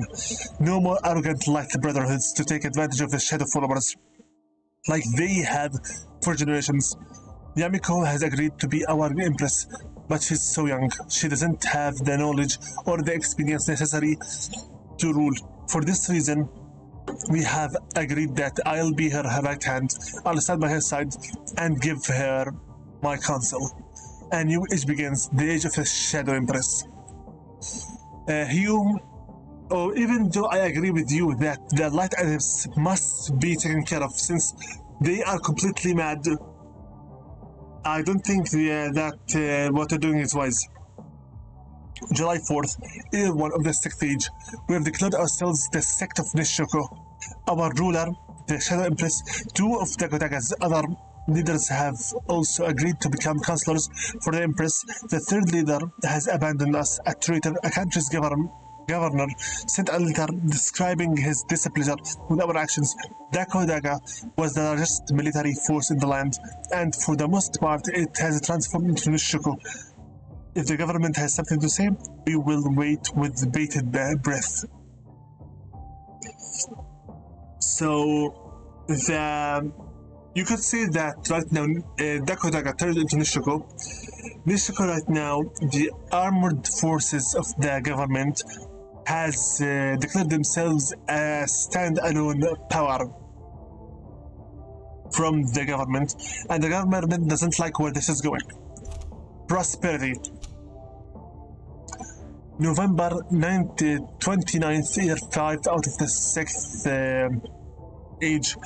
Fortune, fame, and power. Since the birth of Nishiko, these 3 roots of success haven't stopped growing and becoming stronger, feeding us with their nectar. One of our biggest concerns in the beginning was keeping watch for any political light brotherhoods looking for revenge. I myself led some of the recon missions, but what we found were harmless, almost absurd. The only one that was of note based on the arid lands, peasants who were incredibly skillful with the light essence, but they were peaceful cowards without a single theory on combat. It almost made me laugh to learn that they were pacifists. December 25th, year 5 of the 6th age. Yamiko turns 22 today. We let the citizens come into the temple grounds to honor her name in celebration. Her image is standing there in front of hundreds of people worshipping her. It's always inspiring. She looks so imposing, so powerful, yet still so sad. I wonder what she is feeling inside. I keep asking her if she's happy to be our empress, and she says she is fine. I think part of her died when Orochi and Ryota were taken from us. I wonder if I'll be able to make her happy again. The girl, Yamiko, lost her parents, lost her team, her most trusted companions, and now she is the center of all attention.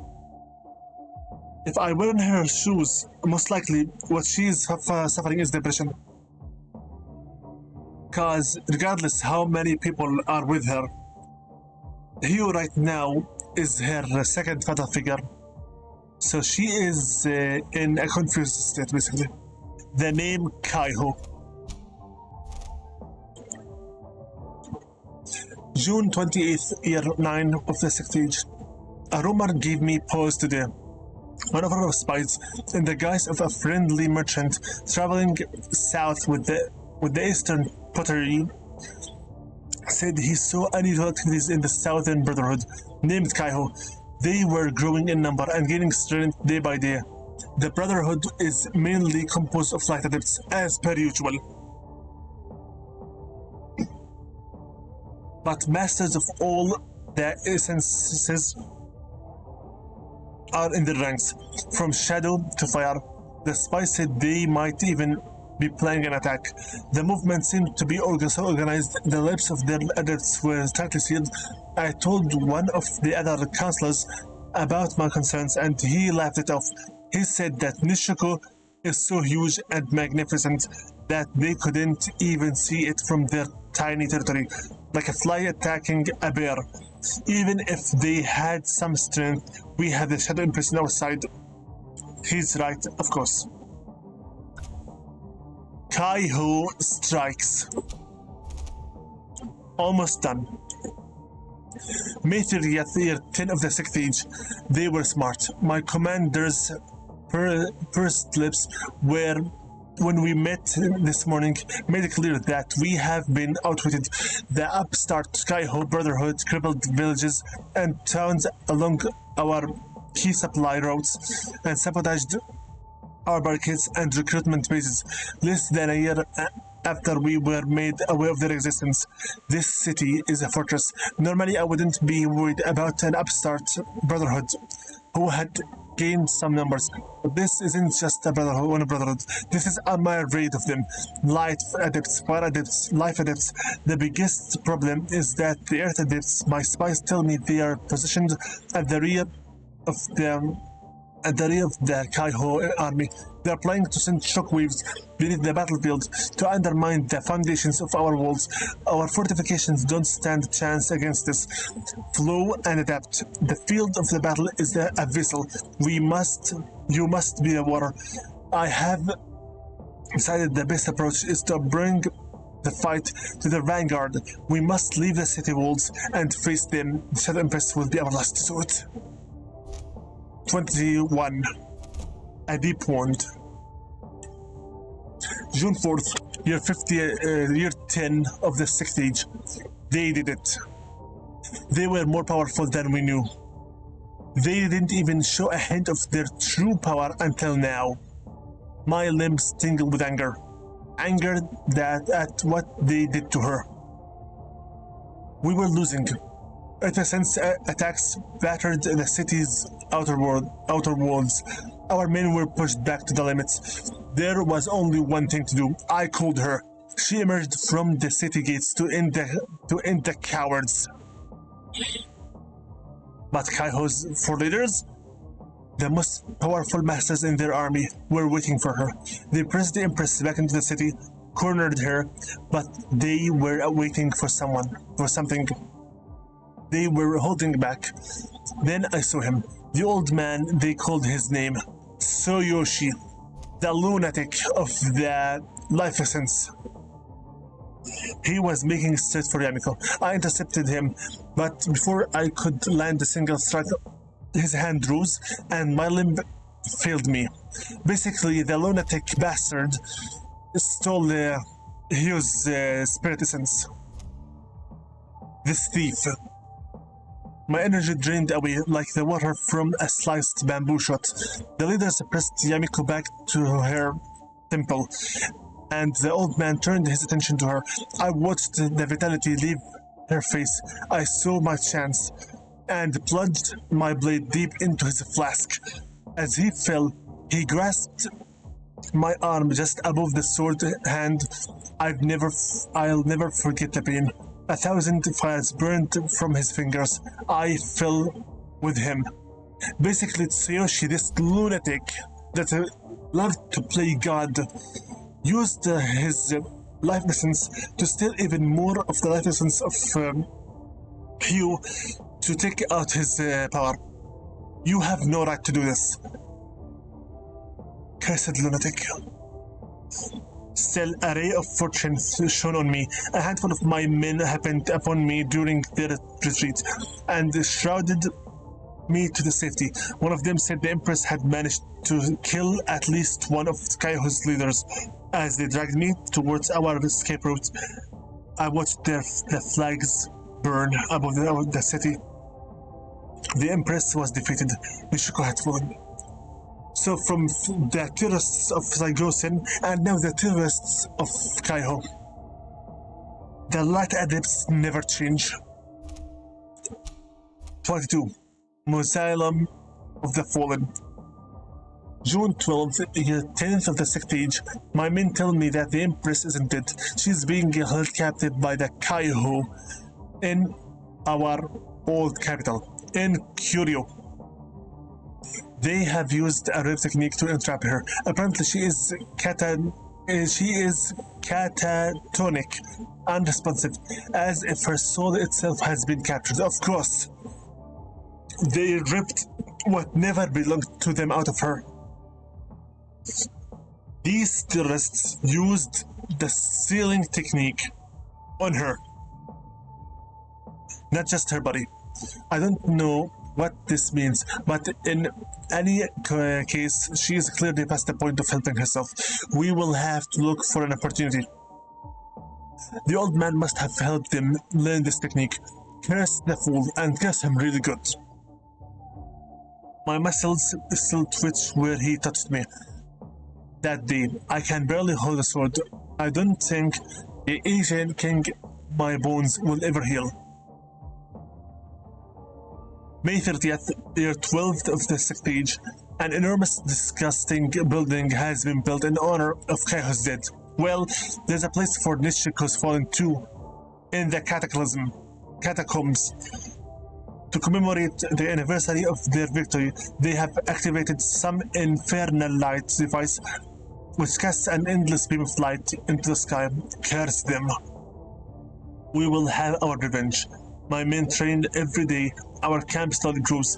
We will avenge, or even, if we can, free the Empress. So, let me get straight here. First, Tsuyoshi, this lunatic, decided to play God by controlling the life essence. And then Saigosen decided to play God by controlling everything and playing terrorists, killing farmers, getting lands, and attacking the Shadow Empress and the Shadow Essence users in Dakodaga. They killed Inari, Mitsuki, and almost killed Yamiko. Then, after Yamiko's power were unleashed and she became the goddess, Hio watched these lunatics, anarchists, attacking the capital of Nishiko and entrapping Yamiko somehow using obviously the same technique. Basically, they stole her soul from her and now they're trying to get rid of her. How much more pride, how much more arrogance can someone have? Also, they constructed for them the light device alongside throwing all of the dead of Nishiko into the catacombs. This Kaiho, welcome back, Afro.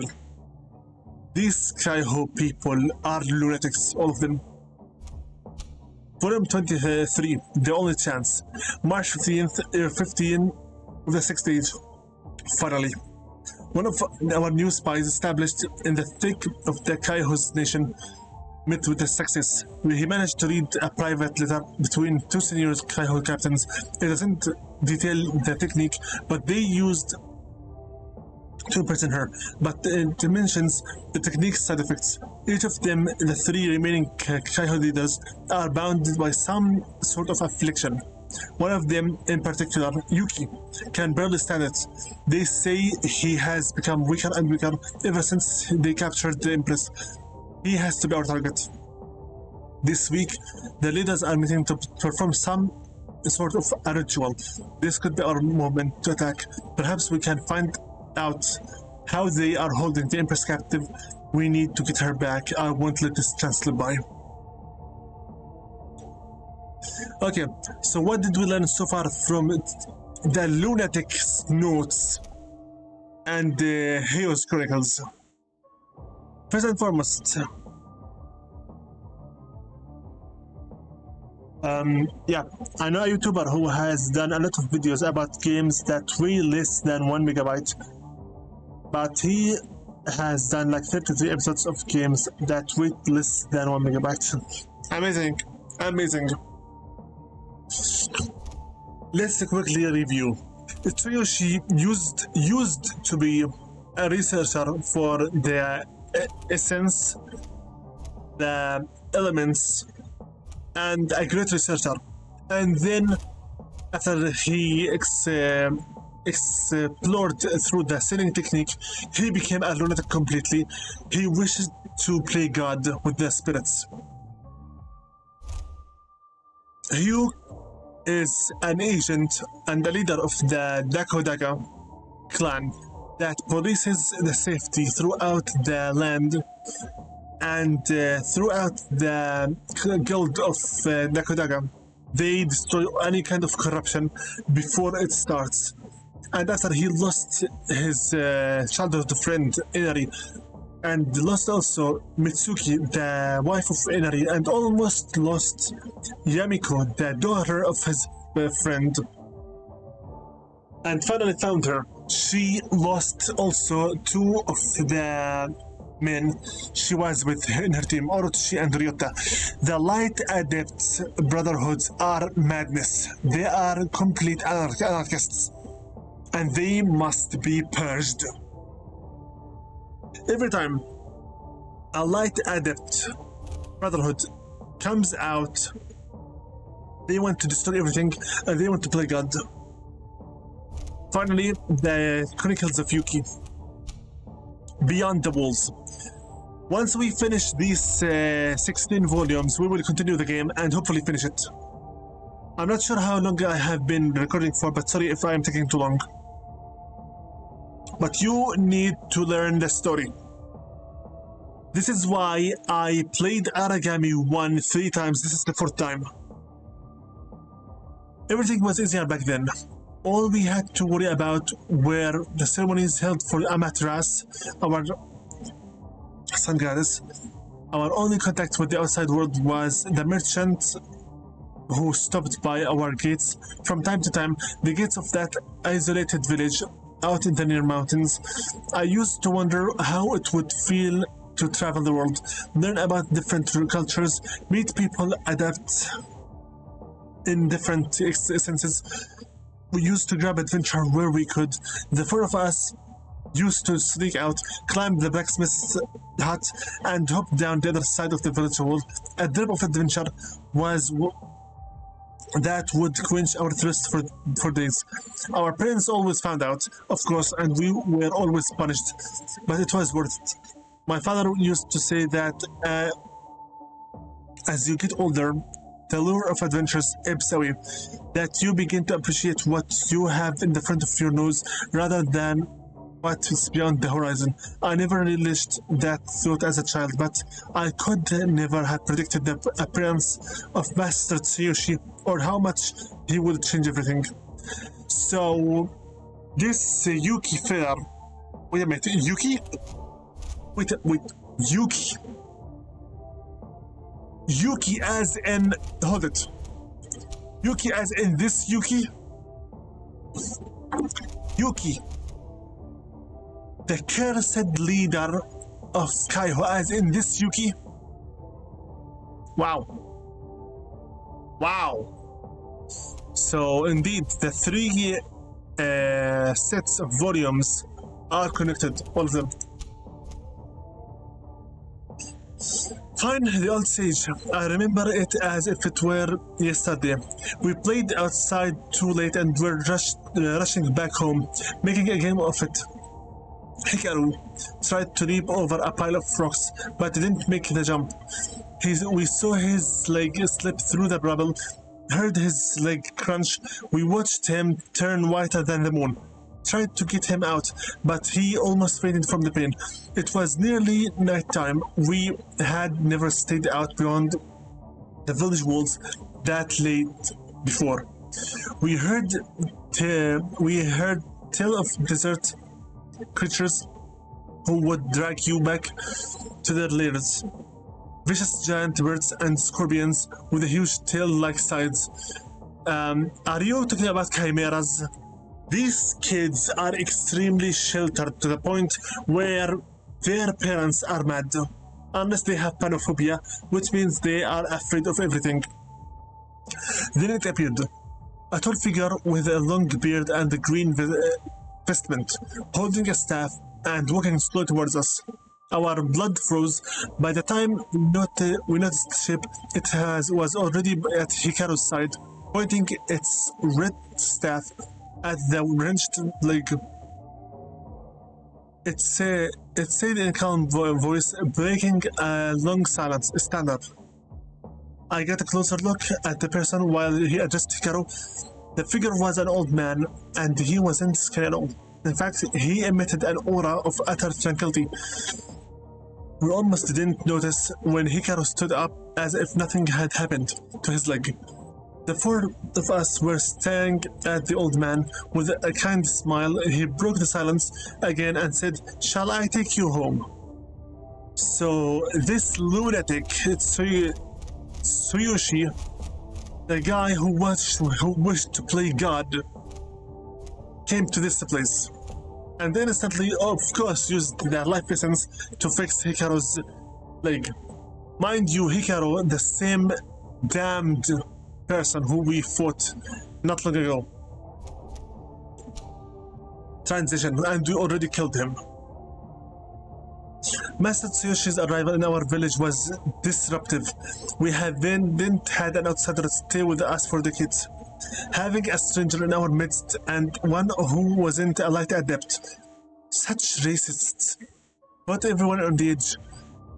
He was granted entry, but almost everyone just tried to avoid him. The same way they avoided everything new and different. As you can see, this tribe are fascists. This tribe of life adepts are fascists. But Master Tsuyoshi never took offense. He just focused on our rituals and studied our light practices, which he found fascinating. The Master said he had been living in the mountains nearby, not far from here, from where he had found us on our doomed adventure. It was a part of his pilgrimage, he said. After a few months, everyone else in the village began to accept him too, bit by bit. Even the most resentful and intolerant couldn't deny how valuable he was. He brought true healing and new wisdom to our ways. Tolerance felt like muscle on the bone, and eventually acceptance blossomed in the heart of the other villagers. We enjoyed Master Tsuyoshi's company for a long time. Eventually, he said he had to return to his guild. They needed him for an assignment. He left us stronger than we were before. Wiser, more capable. It felt like we held anything until the day Nishiko arrived. Nishiko's invasion. 2 months after Master Tsuyoshi's departure, a group of around 30 men appeared. Their leaders said they were humble nomads crossing the steppe. They wanted to stop for provisions, offered us trade. Before Master Tsuyoshi came, the village would never have accepted trade with strangers like that. But now things were different. They attacked the moment they realized we didn't use light essence for combat. It was the third night after they arrived. A massacre ensued. My people didn't stand a chance. Hikaru, Ryo, Sora, and I were outside during the attack. No one of our escaped. We ran back the moment we saw the smoke until we heard screams. Greetings, mental relaxation. What's up? I hope you're enjoying this stream so far. Once we finish the rest of this, we will continue on with the stream and hopefully finish the game today. I just need to make my point throughout this lore. Who's at fault?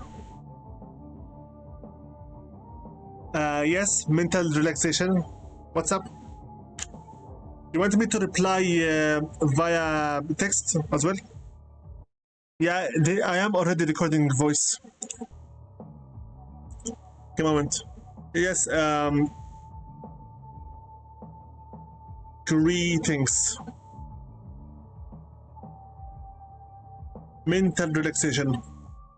Mental relaxation. Here you go. It's okay, Forel. Thank you very much for participating with us.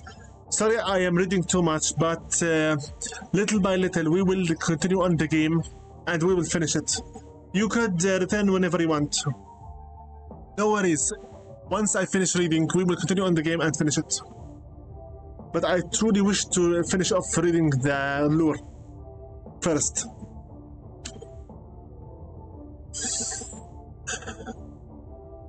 And then we saw him, beneath the Nishiko flag, the man with the patch over one eye, his sword dripped with blood, his face impassive but for a slight tug at the corner of his lips. He noticed us immediately and commanded a man to come and kill us. We tried to escape, but the man cast shadows ahead of himself and stepped through them, reaching us in seconds.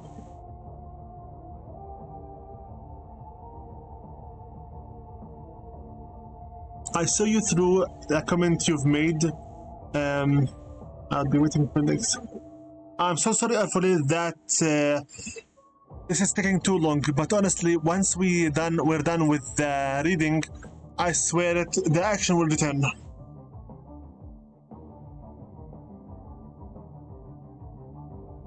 Just wait. So now Yuki thinks that the Nishiko are the terrorists by the thing they are invading, but according to Hugh's chronicles right here, he did mention that Nishiko wishes to prevent any kind of light brotherhood to ever be created, and because of how skillful Yuki's village was with the light essence manipulation, they feared they might actually turn into a brotherhood. Holy hell. Thirst for vengeance. As the commander's henchmen reached for Hikaru, Sora shut her eyes and cast a light barrier around us. We'd never applied light sense in combat before, but it only took Sora's sharp mind a moment to seize the opportunity. Then our pursuers began to laugh. He knew her barrier would save us for a few seconds at most, but just as the barrier began to fade, Ryo struck at the man with all his soul. We'd never seen anything like it. He threw a powerful slash which sent the man reeling backwards and gave us time to start running. We survived. He couldn't have recovered before we made it to the forest, but now we were alone, in the middle of the vast emptiness. The mountain and the village were the only places we knew the entire world. At first, we felt an emptiness after days, painful days of trudging on the silence, and emptiness gave way to melancholy. We sobbed. We were the clan's only survivors. Hikaru's sorrow came out on a board-like grunting and groaning. Sora would stay silent for hours, then unleash a single loud, long scream like a banshee. Ryo's face turned bright red, and his features twisted in a permanent, silent grimace. Ultimately, however, that melancholy soared into thirst, a thirst for revenge. They were all dead. We alone bore the clan's name. We could work together to do these men what they had done to us. I have no idea, honestly. I have honestly no idea how long I have been reading for, since we are literally in the middle of it's mission 12 out of 13. Once I bought the last upgrade for Aragami, I instantly began reading. I am very glad you skipped through all of Tsuyoshi notes and all of Hyo's chronicles. Since we are already at the 5th volume, we are almost done. Just from 6 to 16, only 10 more, and then we will continue on with the game.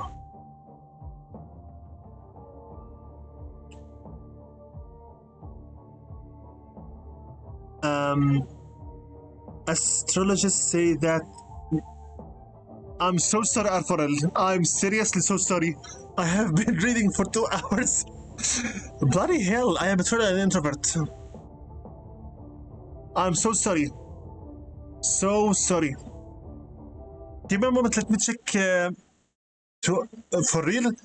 I only played for 20 minutes and began reading for 2 hours. For real? Dear Lord. Sorry, but I need to read through the lore to understand what's going on. So basically what is happening right here is okay, let me get this straight out right now. In this world, Dakodaga keeps safety and harmony by destroying any terrorist movement. Tsuyoshi is a researcher who developed the sealing technique, started playing God with controlling the soul essence, and then decided to go to the countryside of the world. The problem is Saigosen, a Brotherhood of Light, attacked Inari and his family, which were from Dakodaga, and killed them all, except for Yamiko. Inari's friend found Yamiko after almost believing she had died and decided that they must never allow any Brotherhood of Light ever again to rise up. Yuki's village are very much skilled with light essence, and after they met up with the lunatic by now, Tsuyoshi, who wishes to play God, he taught them about using the light essence even much more. This is entirely a salad of chaos waiting to be unleashed. Now they are thirsting for revenge after the Light Brotherhoods already destroyed most of Nishiko's own faith in the Light Adepts. Can't this lord see that it is literally spilling gasoline on a raging volcano?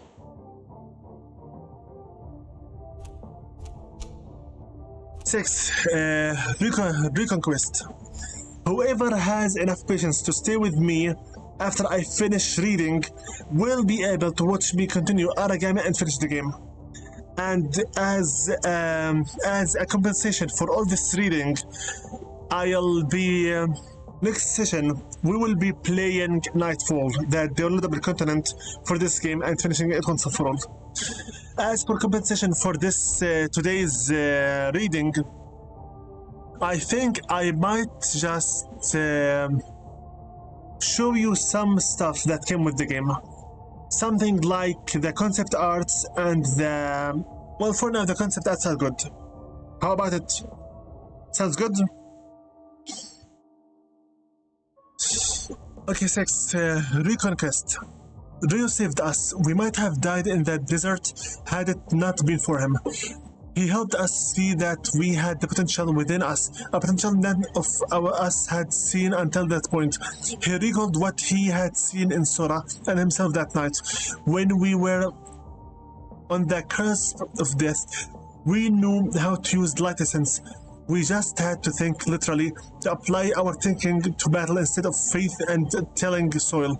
We talked about rethinking our home. We thought that perhaps some of our clan were being held as prisoners.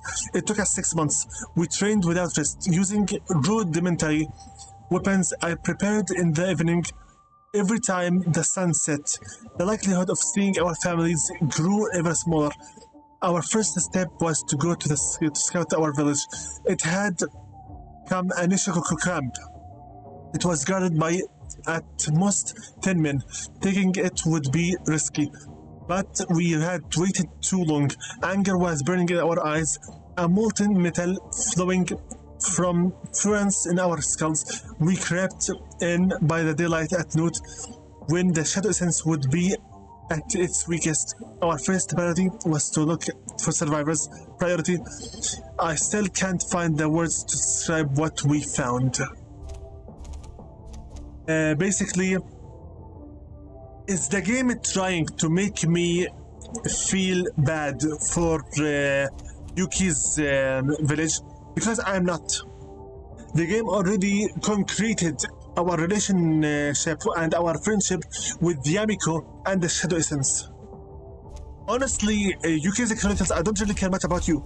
The Light Essence users, the Light Adepts, are already a threat to the entire nation. How many more brotherhoods must rise up before we understand that the Light Adepts will always see the Shadow Adepts as an actual danger and must both keep fighting each other? This is madness. After scouting the village, we noticed that the temple to Amaterasu was boarded up, unlocked, its doors destroyed, blocking any entry. Sora noticed this stood out from the rest of the village, so we decided to investigate. Squeezing through the cracks in the rubble, we were struck by the foul stench. Besides Amaterasu's great statue, nothing was visible in darkness. We could feel the fumes, the rot, permeating our skin. Eventually, our eyes got used to the dark. In the shade were bodies, stood at random, or in piles, or shackled on the walls. The ones that had survived the Nishiko attack were here, but they weren't survivors. Family, friends, colleagues, all stuffed, brought into the very building where we paid respects to our goddess. In coming years, we would discover that Nishiko's men had performed horrible experimentation on the prisoners they took. Research into what made our command of Light Essence so powerful. Hold it.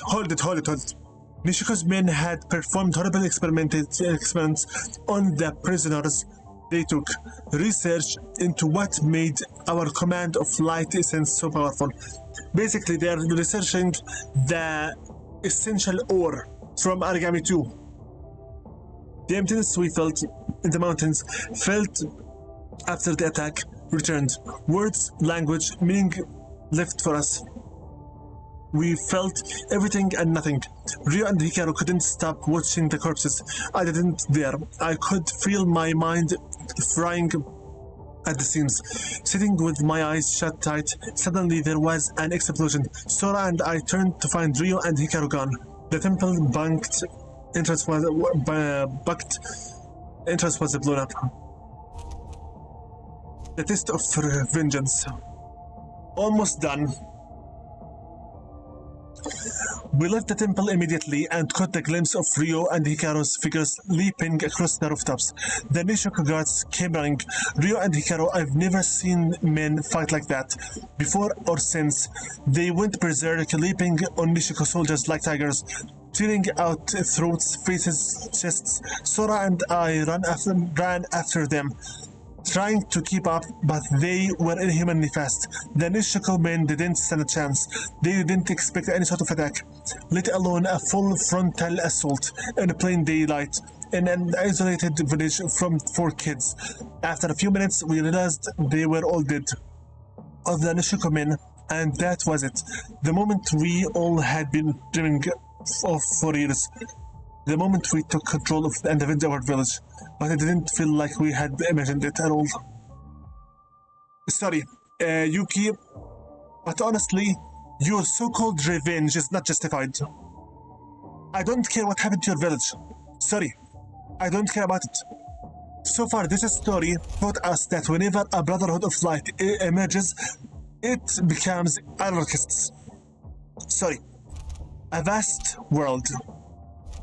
We were lost again, but unlike our lonely journey into the wild, we were safe at home, where our lives and history were in rotten tatters. Defeating our villagers' attackers resulted in the same outcome, loneliness. But now, with the weight of those dead men weighing heavily upon us, we almost didn't notice when Kibo appeared in the skies. His broad black form was like the very embodiment of Amaterasu's messenger. Bring us hope. They are talking about the Tagaras. Roger Ferdinand, hey bro, sorry for coming in a hell of a lot. It's okay, Karodan. I have been reading lots of lore for the past 2 hours or so. You didn't basically miss anything. In fact, if you stick with us, you will be about to see the ending of this game. And most likely, I very much believe that anyone who will be watching this video offline will be skipping the entire place where I read the entire lore. Because nobody likes to listen to an audiobook while playing a stealth survival adventure game. But it's okay anyway. Master Tsuyoshi had sent Kibu to check on the village. The sage had created a link between his soul and the bird, so we knew following Kibu on his long flight home would be a safe decision. We set off without speaking a word between us, walking just behind his shadow. As we walked, our eyes opened more and more. Hour upon hour, day upon day, we realized a vast world was in the front of us. We didn't just speak to anyone to begin with it, but every new place and culture we encountered fascinated us. Weeks later, we understood our place in the bigger picture in a larger conflict. So these ignorant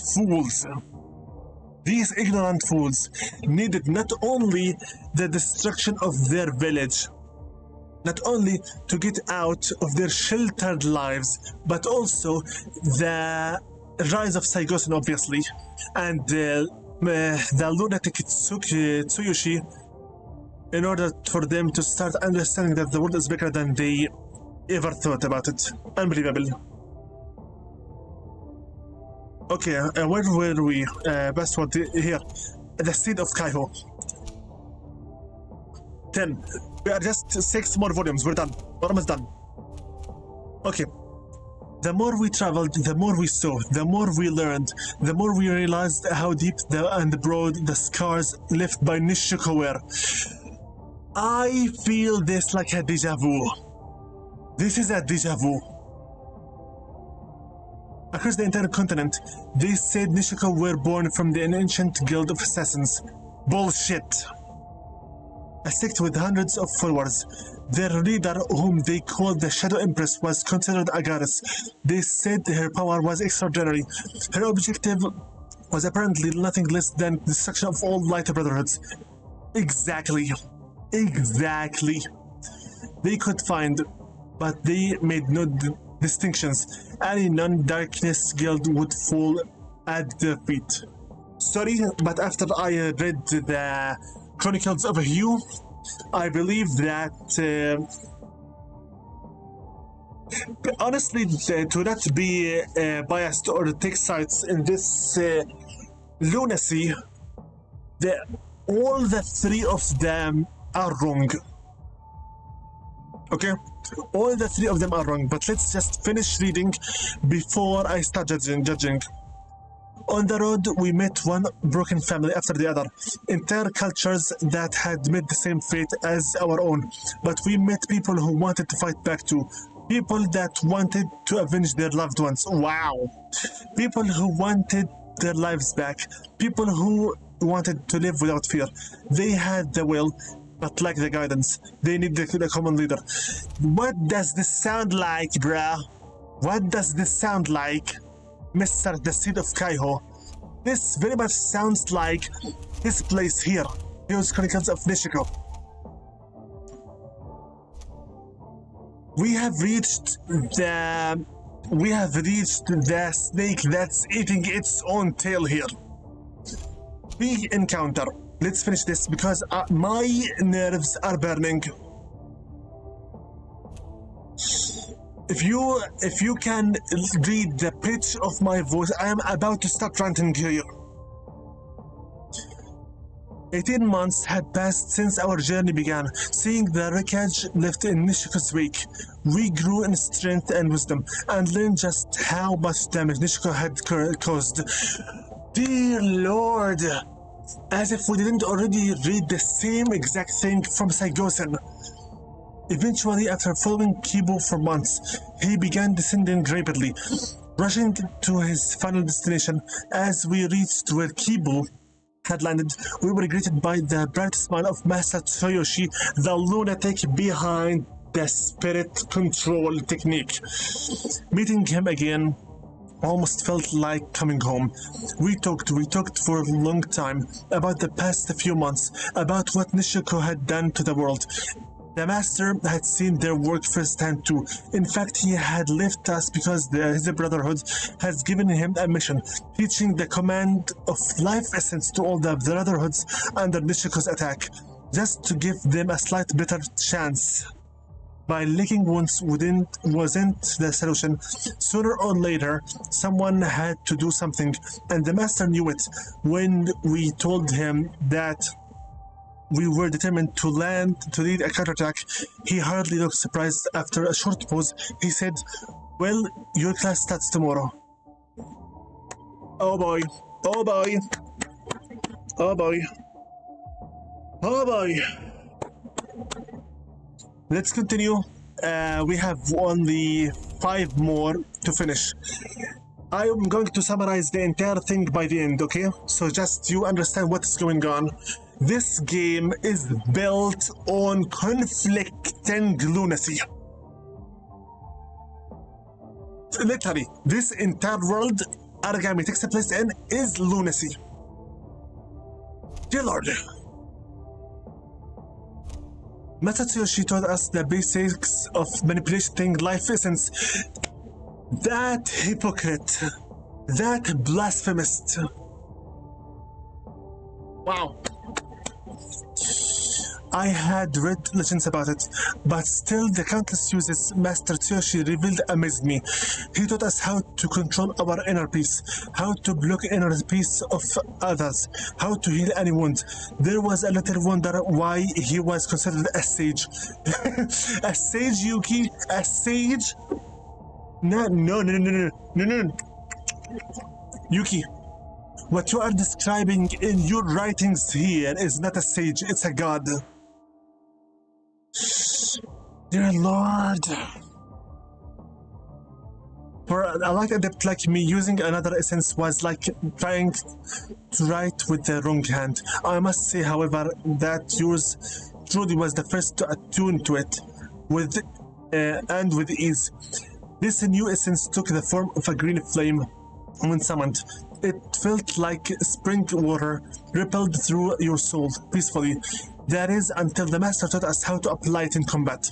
Applied in combat, life essence allowed one to heal wounds at incredible speed, but it doesn't end there. Certain techniques allowed us to transform part of your own soul to someone else, or vice versa. Temporarily, you can empower yourself with another soul and drain their own essence, but this technique is difficult to control. Breaking the body-soul balance like that, the potential consequences were terrifying, and just when we thought we had learned all we could, when we thought Master Tsushi's techniques were slowing down, he gave us one last piece of wisdom. The technique I'm going to show you now was branded as forbidden long ago, the soul sealing technique. He said it's risky, dangerous, it should only be used as the last resort. If all else fails, it could help you defeat the Shadow Empress. Oh boy. Invisible, just finished reading the cursed thing already. I am getting sick of reading this. Building an army. Oh boy. Once we finished training with Master Tsuyoshi, we started recruiting. We already had allies from the various villages and cities we had passed through, and after reaching out to those we met, the word spread and others started to come to us. There were adepts from all the clans of various essences and practices, even people who weren't adepts. Not all of them were ready to fight, but most of them had potential. Only one thing was missing from our preparations: teaching people to use light. Our best offense against Nishiko's shadow would take years we didn't have. We only had time for basics, and that wouldn't be enough. Then I came upon with an idea. During our travels, we had found a huge vein of rare mineral called Hikaklum. Basically, it is our own version of phosphorus, Hicalcum, which can store and emit light essence. If we could infuse our army's weapons with the Hicalcum, it would barely matter how inept a soldier was with light essence. Our lighted charge would empower them. I tested it and it proved successful. I even infused our 4 weapons with the mineral as well. This simple action could make the difference in the war to come. After 6 months of preparations, our army was ready, with Ryo, Hikaru, Sora, and I as its leaders. Our newly formed brotherhood was ready to put an end to Nishiko's reign. Kaiho was born. I believe this was building an army, so a war to come. I will finish this tree and then comment about how lunacy spreads in this world. We are almost done. Then we will continue on with the normal game. March 20, year 10th of the 6th age. The last preparations have been made. We depart next week. I hardly can sleep. My heart is in my throat. This is the moment we all have been waiting for. At least recalling these memories. All that we have achieved has calmed me a little. Looking back, the change within us gives me strength. From children living peacefully ignorant of how big the world was, to leaders to an army. The men are anxious. I can hear them pacing their tents nearby. They are fed not by water or food, but with the passion for revenge, to destroy Nishiko. Even Master Tsuyoshi is going to fight. Despite his age, he has learned how to use light essence almost as well as native adepts. I wonder how I'll feel once I see the high walls of Kyoto, Nishiko's capital. I wonder how I will feel when the Shadow Empress shows herself to us. They say her power is such that she can kill dozens of men in a blink of an eye. But we won't hesitate. We've come this far. Our sun goddess lights our path. We will win. The last 2 of them. June 3, year 10 of the 6th age. It shouldn't have ended like this. True victory was almost within reach, just beyond our grasp. But even after Rio, even then we couldn't stretch the last inch. The rumor about the Shadow Empress were true. They didn't exaggerate one bit. In the end, we had to use the forbidden technique to trap her, and now we suffer the consequences. I can feel her in my chest. It gets worse if we are closer. So we have hardly ever seen each other since. I hope the talisman served us well. Some say that we won, indeed. Perhaps we decimated Nishiko's forces. Perhaps we trapped the Empress, but it didn't feel like a victory. Not at all. This is only temporary peace. She'll do anything within her power to free herself. We have to avoid all that at all costs. So we will guard this place. All the sacrifices we have made won't be in vain. The last one. We're done. Guys, whoever are still participating in the live stream, we're done. We will continue back to the game now. March 10, year 15 of the 6th age. The pain is becoming unbearable. Master Tsuyoshi once described what having is a corrupted soul felt like, but I could never have imagined it would be this extreme. I wish he was still with us, he and Ryo. It gets worse every day. Pain doesn't even come close to it. It's in my soul. I feel it every minute, every second. I hear her voice in my head, telling me to give up, imploring me. There's no way I can escape. Passing some of it to Kibu barely elevated my pain, and now he has part of her within him. We have to keep him confined. I contacted Hikaru and Sora.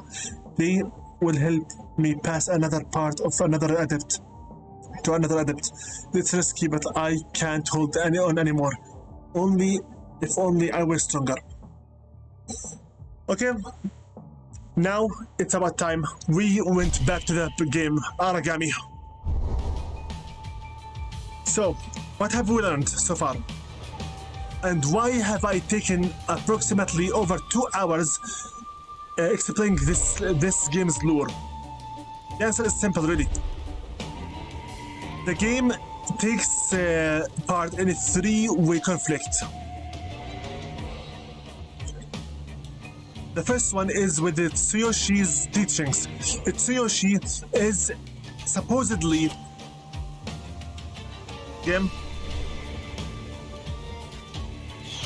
Tsuyoshi is supposedly a researcher in the essential, the life essence and the soul fragments fields.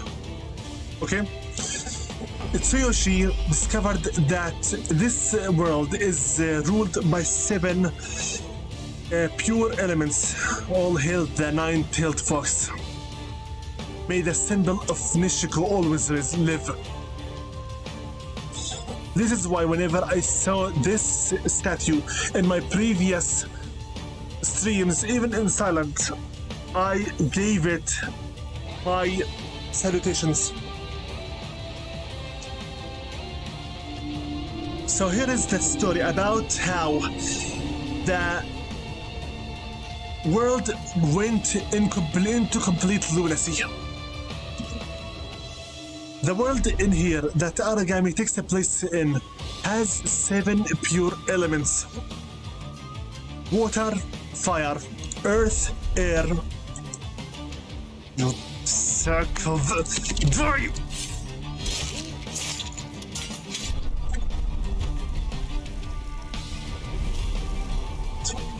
Faster, Aragami!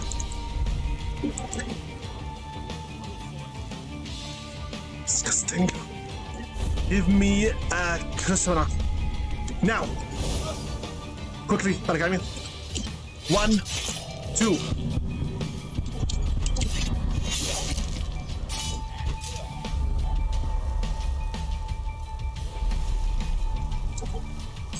Okay, Invisible, calm down and start explaining the summary of the story. 7 elements rule this land, almost like Avatar. Who saw me? An archer? Don't care anymore. Fire, water, earth, air, darkness, light, and life. These 7 pure elements together form the life essentials for this world.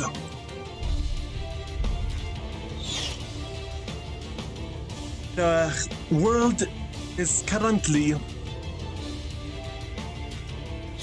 remaining in peace and tranquility by the power of the shadow adepts of the Dakodaga Alliance, the guild. I better use Kage here. Move it!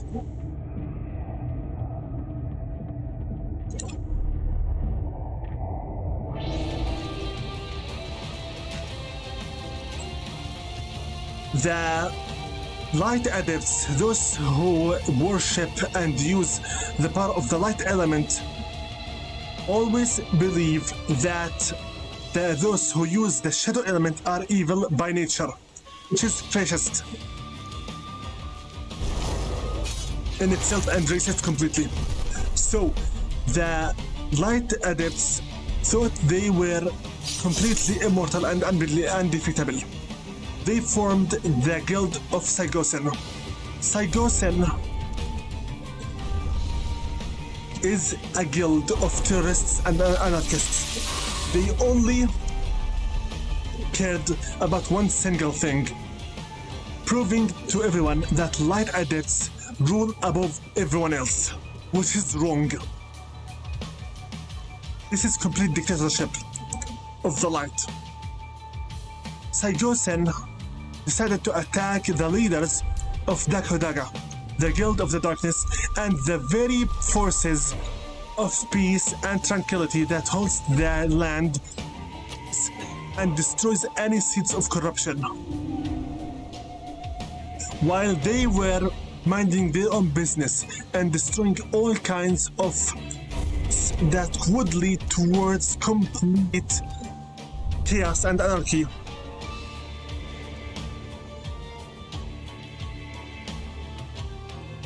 Of course, April. Reminds me of pair of Japanese RPGs, Kingdom of Paradise, but in the game it's controlled by wood, metal, water, fire, earth, and together they form the Sanyua. To master Blue Tie, the power to you have to use chi. Correct.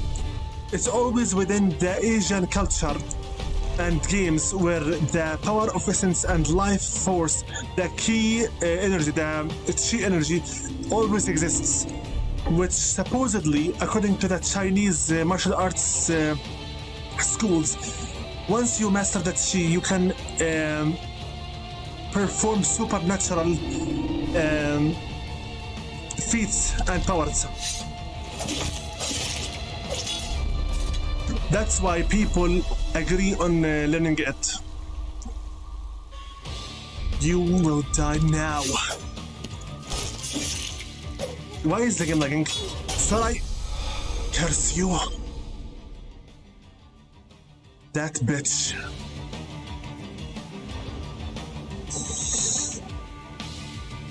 So basically, here's what happened.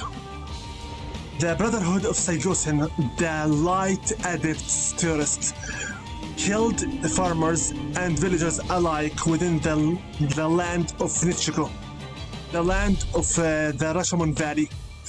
And once they believe that they have reached the divinity hood and believe that nothing at all can ever defeat the light, they attacked Inari and his family. Inari was one of the leaders of the Dakodaga, the guild which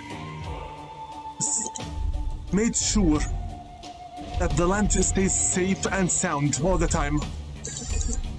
But the problem was that once so beautiful, like the dualist mystical religion, fascinating. Yeah, it is. So once Inari, one of the greatest assassins of Dakodaga, those who released peace around the land by destroying all the corruption seeds in it, got married and had the gift of Yamiko as his own child. Congratulations for him. And with the beauty of his bride, his own friend Hugh almost feared cheating him with his own wife, so he kept his distance, for which I respect him very much. The problem is, upon losing all his hope that any of his friends' family were still alive or remained intact, Hugh decided to search for any one of that belonged to the cursed terrorists of Saigosen, the Light Adepts, to avenge his friend's family and the honor of the Dakodaga guild. And upon discovery, he discovered that Yamiko, the last surviving member of his friend's own family, is still alive, but her mentality as a human being was shattered to pieces thanks to the Light Adepts and their tyranny.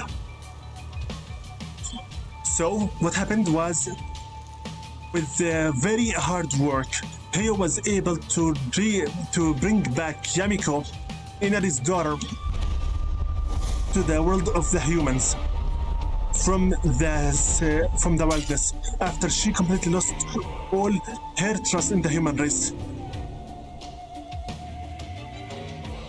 And after they discovered about how strong she was, using the shadow essence as her own gift, being a daughter of the Shirikitsu clan, the clan of the fox symbol. As you remember very well, in Aragami 2,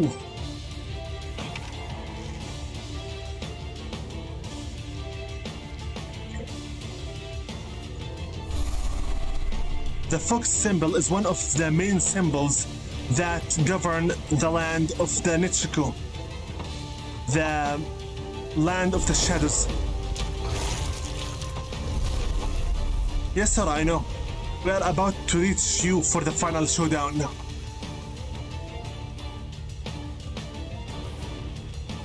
The girl Yamiko was tasked with her friends Orochi and Ryuta as the best possible team of the Dakodaga to go and infiltrate the cursed lands of the stronghold of Saigosen in order to stop an movement of a complete pure anarchy. And once she discovered that these lands belong specifically to those who killed her parents, both, and they also developed the armory to destroy anyone who uses the shadow essence, she went completely berserk, revealing the true power of the Shirikitsu clan and purged the light essence users alongside their complete country, nation.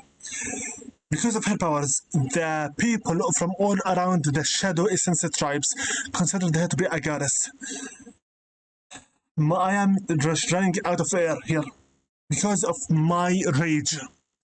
Ryo decided that he had seen enough pain and suffering from the family of Yamiko, so he decided to destroy any kind of light essence adepts before they formed a light brotherhood again, and to destroy the balance of nature once more. The thing is, greetings Marcos, what's up?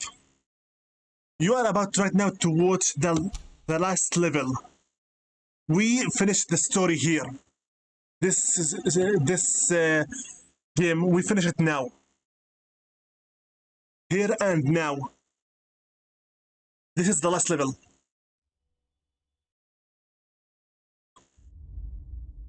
Because of all the problems that the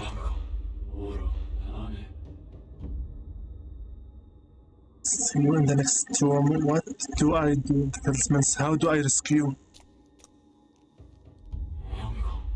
Yamiko, hello. So, a village of light adepts that were very much skilled with using the light essence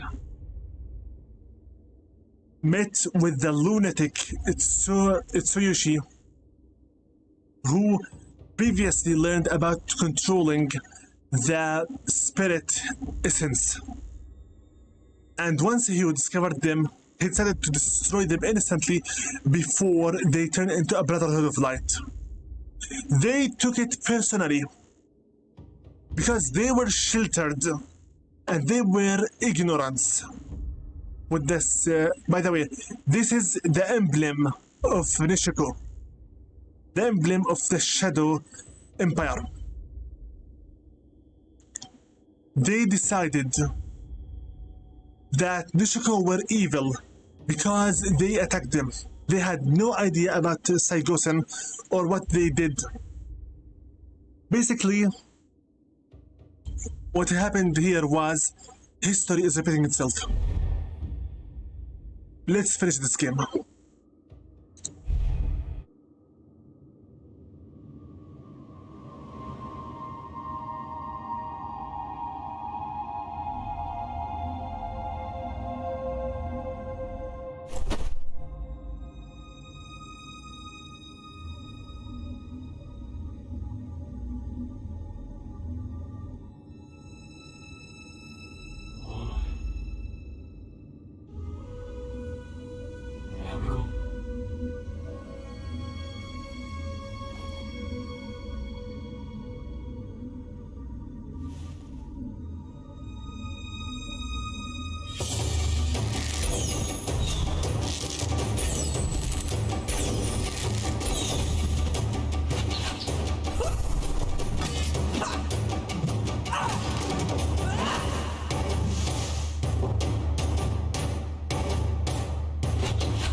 Excuse me? But what the hell is going on?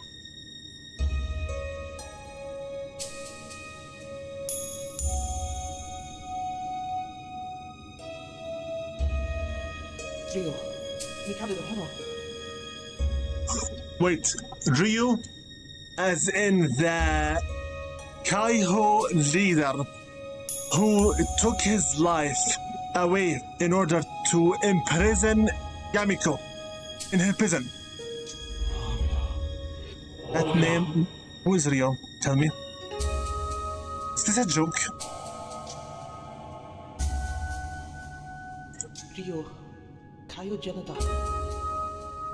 He died here 5 years ago. Is this a joke?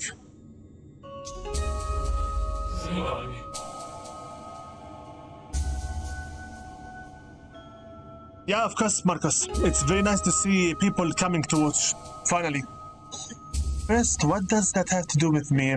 You are Kaiho's general. Killing you is my duty. That's why I'm here. Yamiko, where are you? ヤミゴ、 Yamiko? ミフォエルだ。 Now it makes sense. What are you talking about? What?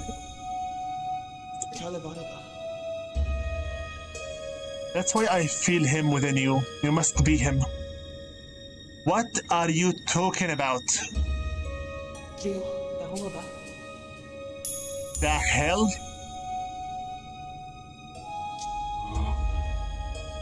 Ryu? This Aragami is Ryu. I have been playing the entire game with Kaiho's first general, but he uses Shadow Essence, not Light Essence. Yeah.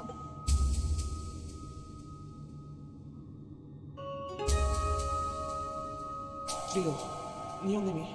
If you're not Ryu, then why are you holding me? Good question. Because, well, he's trying to check you out just like you said. Invisible, not now the time for being sarcastic. そう、だ炎だ。 Know it as well as I do. Then tell me you had a thing for Ryu. Sora, 美代子ヒールのキリオ、2色。 we came here to defeat Nishuko. No. ユキ、ヒカル。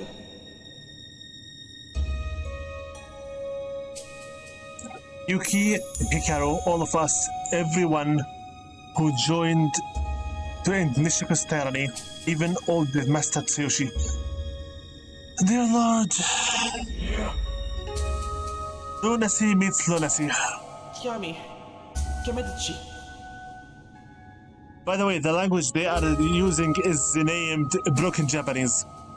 They are trying to speak Japanese, but in a not clear way. Power of the Empress was overwhelming. We had to use the forbidden technique, the soul sealing technique, but it wasn't enough. You pushed it further than anyone had ever had. さあ、ダメ。 You sacrificed yourself to give us a chance, but we still couldn't defeat her. Enough. Dot. のキリオ。 Why resist Trio? So from oh boy, are you really trying to brainwash him right now as the last general of Kaiho? What woman? What is it?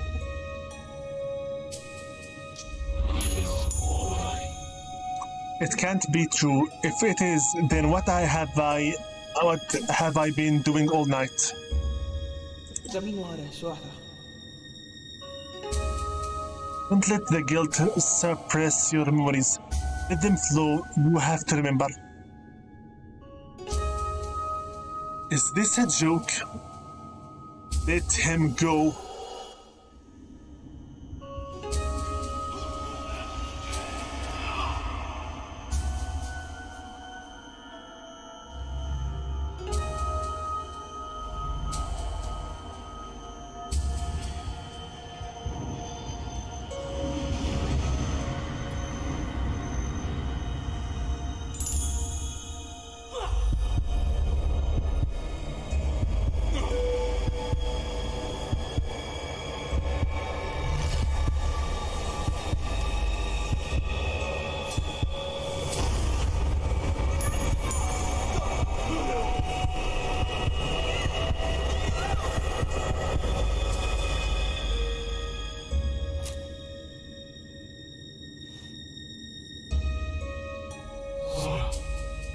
I already have a sword. I have the Orochi sword already. I don't want this blade. Don't tell me... No, this is not happening. This is not happening. This is not happening. Ryo.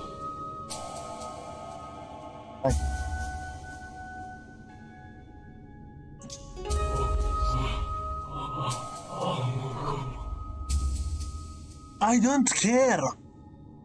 Have I done? I slaughtered us all, my own men, as if they were animals. I forced Hikaru to kill himself, and now you. Aragami, Ryu, whatever the hell your name is, you slaughtered nobody. Oh dear Lord, dear Lord, dear Lord. Ryo, tayo dame. What? You know who did this. Really now. Dot.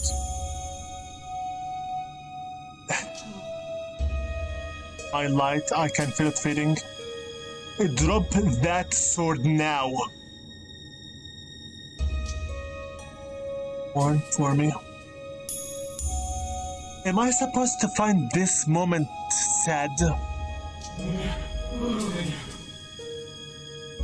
Wait a minute, I won't let you die. I can't lose you again. So it's true. It is true. Sora and Ryo both were lovers from the days of the village. Oh boy. Oh dear. No. No. We have a triangle. We have a triangle. We have a triangle.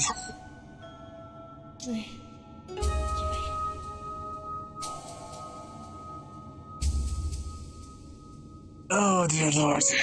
Whatever, just get noted. Sora, please just stay in your hell where you belong. Are we done yet? Her model stopped moving. Shut up. Finally, she is gone. Drop that. Drop that sword. I said drop that sword.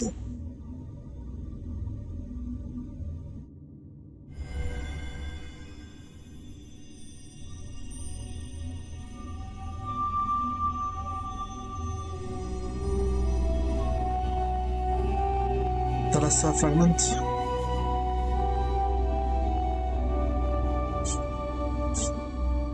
Is this a joke?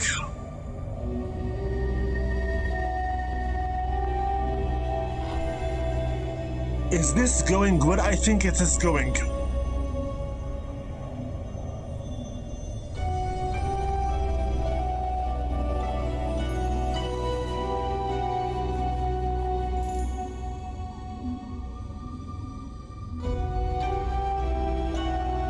Are we done yet with this drama?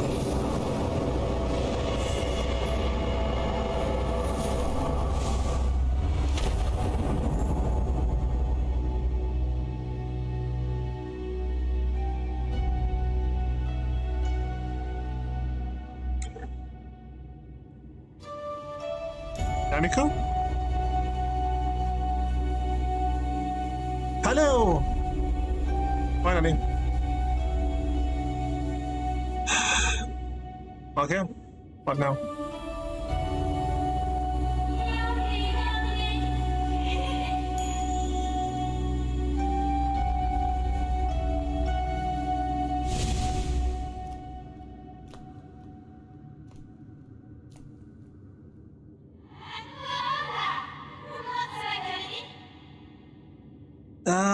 Marcos, once we finish, I will explain. You're amazing, even in the face of adversity, you did it. I'm so grateful. Okay, where's my reward, Yamiko? Dot.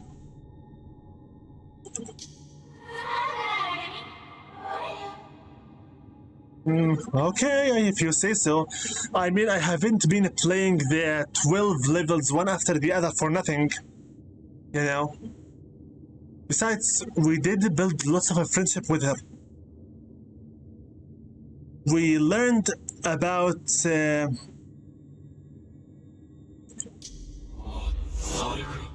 what do you mean? You already saw all her past. You saw what happened to her and how hard life has been going with her. And now you say, how could you? What do you mean?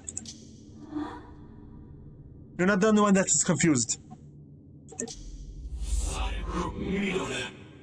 Is this a joke?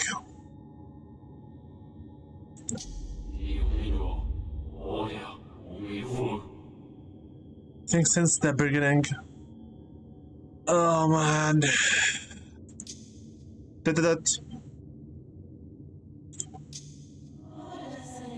What are you saying?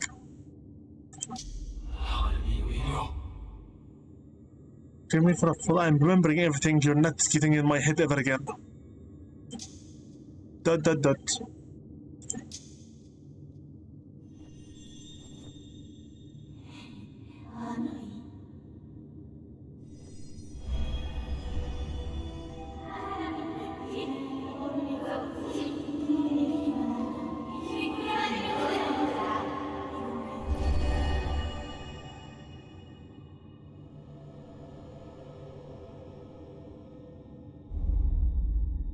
Yamiko, Shadow Empress.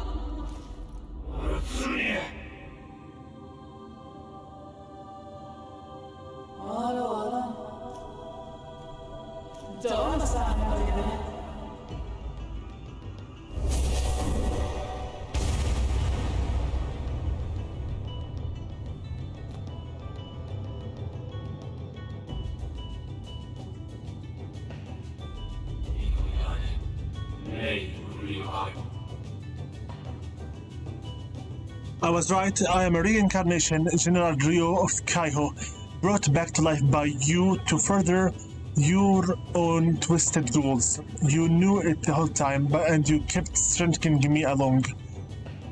Could you please stop it already?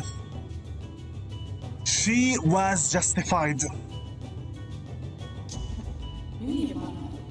I didn't plan everything. I was just as surprised as you when you started remembering things. Oh boy, don't make me do this. I just summoned your soul to the cemetery and forced it into the shape. I didn't know these memories would come with you.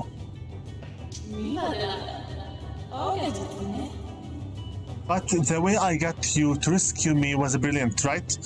You were so close to working it out a couple of times. I knew you were ruthless, but this... Were those visions of your past another ruse to earn my trust? You were never supposed to see that. That's the second reason I'll kill you. So everything we witnessed, the whole thing was true. She suffered so much in her life because of the Light Adepts. And to control the tyranny of the Light Adepts, Ryo had to attack the village of Ryo, Sora, Hikaru, and Yuki. They were not the bad guys. But the Light Adepts believed that Nishiko is evil because they attacked them with the unprovoked. Because they didn't learn about Psychosin's tyranny because they were sheltered. This entire situation is mad.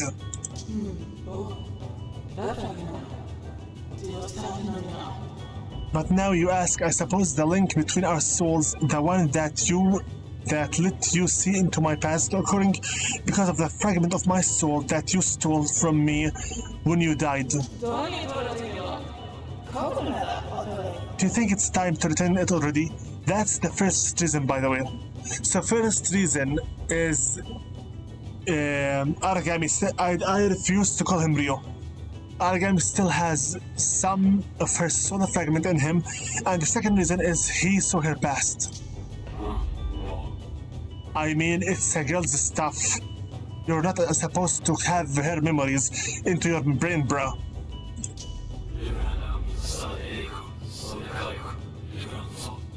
You will kill me, and your soul will become whole again. You will regain all your power, and I, the last Kaiho officer, will be dead. Bro, you have already died. You are right now a zombie, an Aragami, a warrior who fights to revenge for his master. What you're doing right now is a treason against your master. I don't care what your past was. Your sudden emergence of rage is not justified. But tell me, Shadow Empress, what will you do then? I mean, like after he dies and you get your soul back.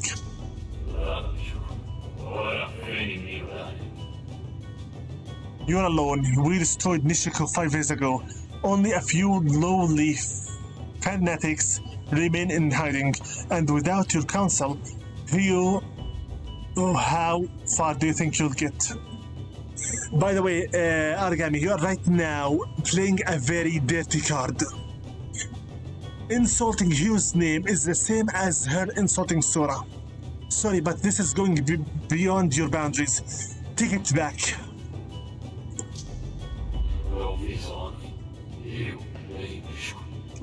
We knew all about it, by the way, that Hyu was the brains behind Nishiko, and you were just the brute force, the tool he used to spread fear, to command these lands.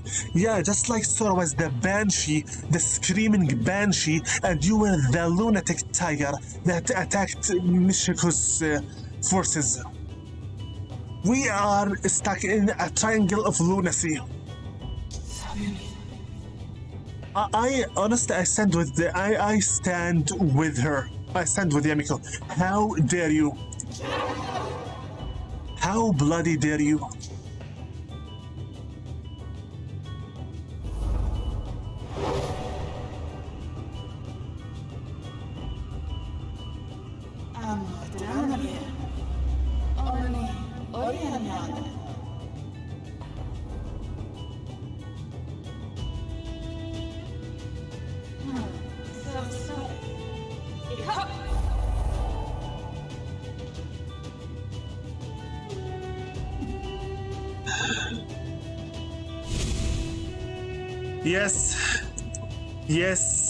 Yes.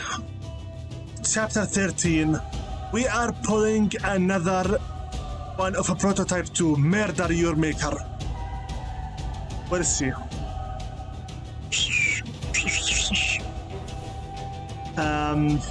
Yeah.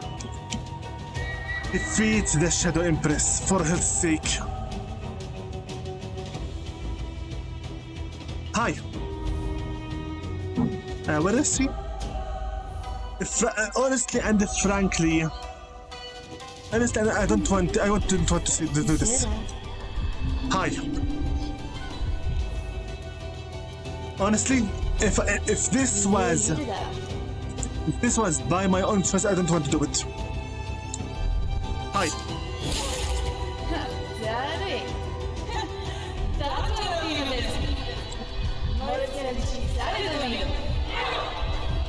I know that. Where is she?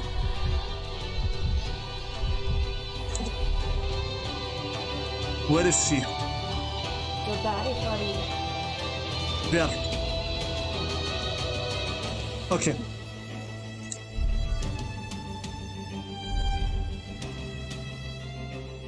Go.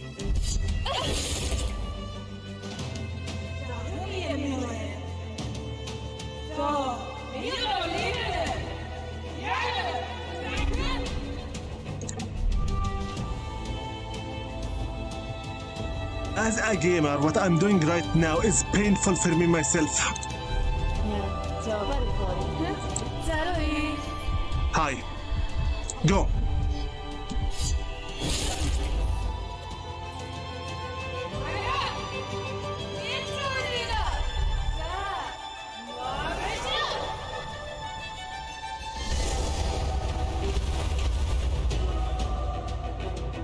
Okay, I think I know what I'm supposed to do.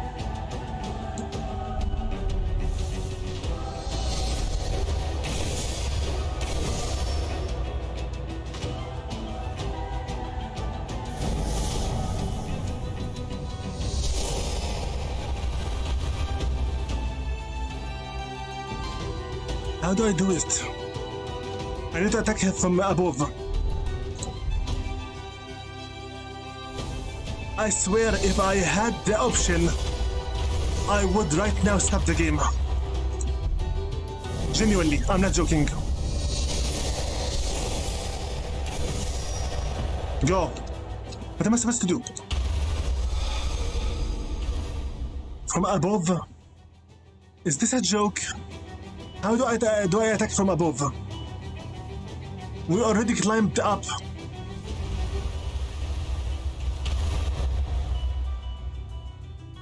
Go. Go. She's about to attack. So, before she attacks, I need to go up. Basically. That's the technique.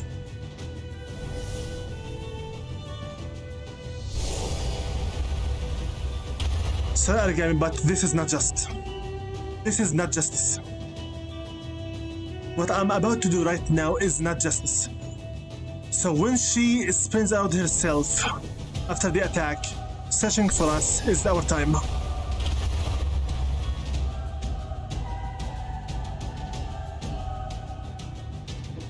Spin around.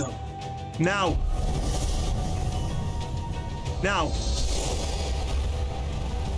Why didn't it work? Maybe because she already was attacking.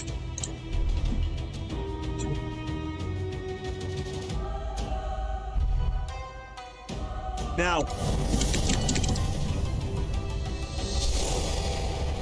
Finish.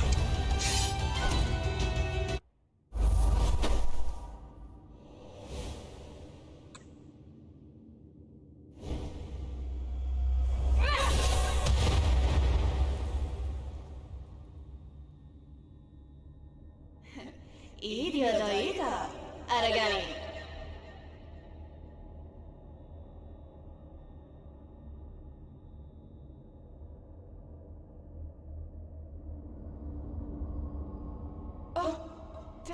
tell you, it isn't a...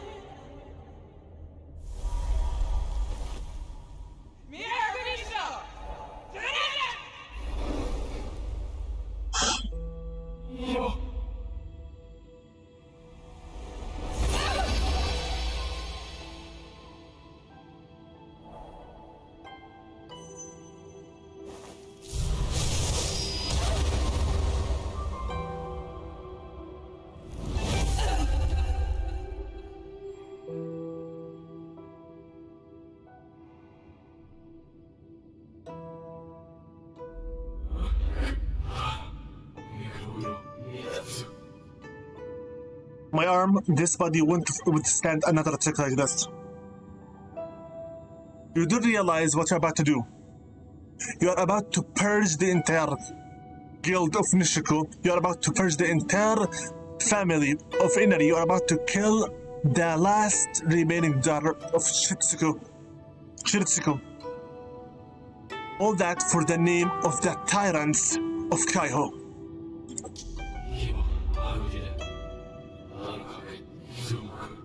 Perfect timing, Kibo. At least one of us will make it.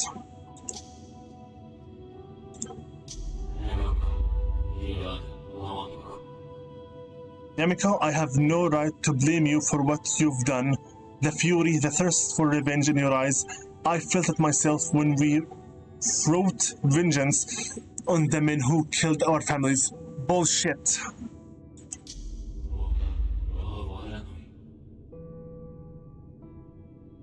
Yeah, the four of you. But we had each other. We carried our own as new family. I can't believe this. Be right back. I have a phone call.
Okay, back.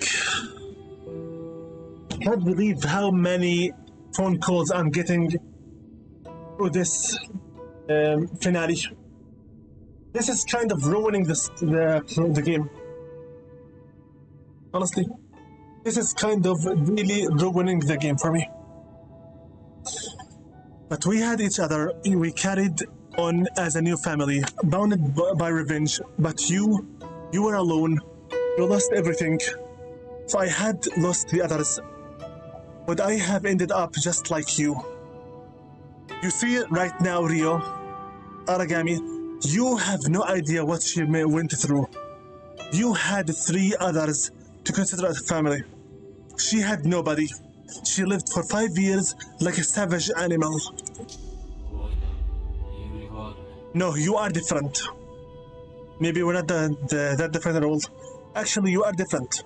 You had a family. She had nobody.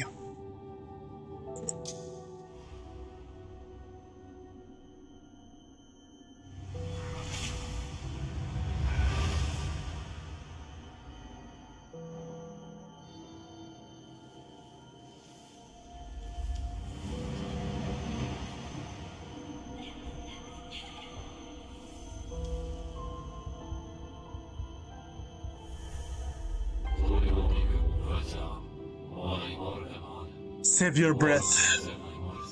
You are not alike. You are very much different. We're leaves trapped in a hurricane, Yamiko, a storm of vengeance, a cyclone of light and darkness that has been twirling since before you or I ever existed. It has sucked us in, and now we're the ones making it spin. It has to end. So you are telling me that the message for this story is the only way for balance and peace is through complete nihilism. I died once for revenge, and I won't let it happen again. I wish there was another way.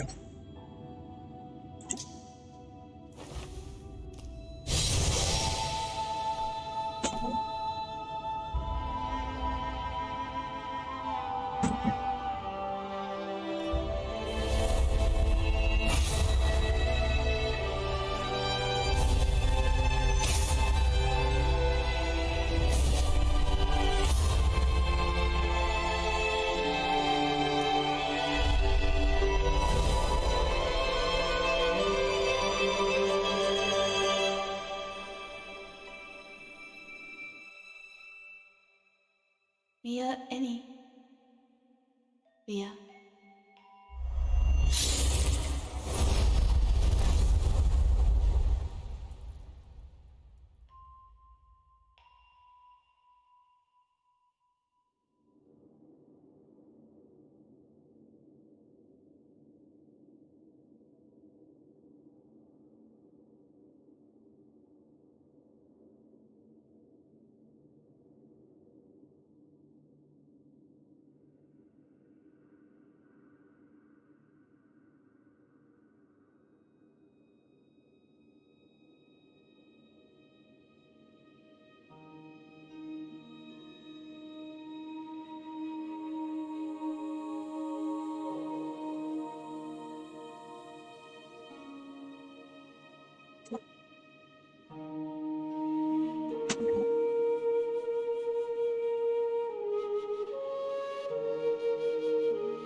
As much as I love this game, as much as I enjoy Deep Lure, this ending is not justified at all. This ending is just not justified at all.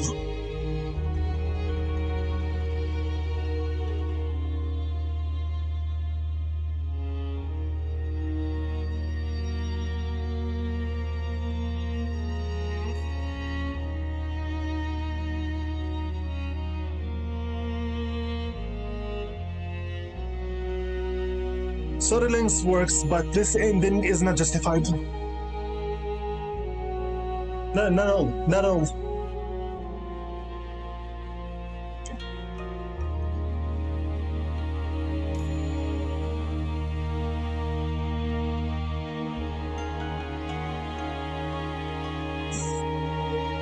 The four sheltered, cursed leaders of Kaiho have no idea what it literally means to be alone, to be hopeless, to be helpless, and to have nobody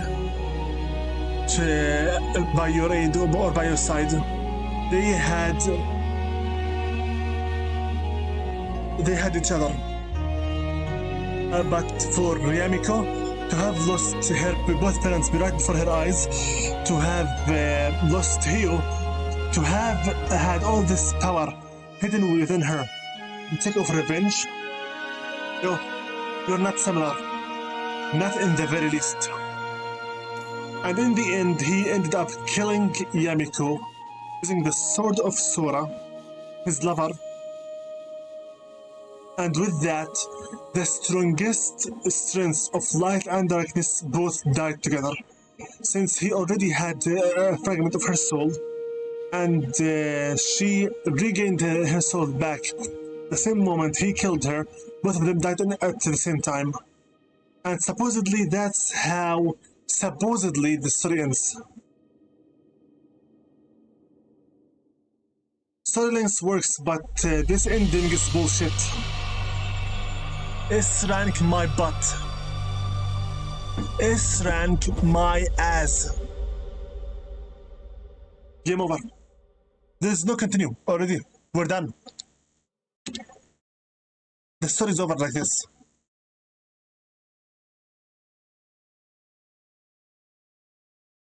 So in the end, Aragami, the call of the shadows, the chime of the past, the shaded woods, the great lake, mausoleum of the fallen, Curio, the old sage, more like the old lunatic, the last captain, military district, the sixth talisman, ascension, twin souls. Aragami is a story about three routes of when humans believe themselves as gods. From Tsuyoshi and his research to Hio, who wanted just to be in peace with Yamiko, the daughter of his friend, for Yamiko, who wanted revenge against all those who wronged her and purged her parents and her clan. Honestly, both hands of the balance are not balanced at all. The story is not balanced at all. How long have I been recording for now? 3 hours and a half. I think it's over for here. It's enough. Also for this, it's about time I edit this one. It's no longer to be continued. Not this one. It's more like the end.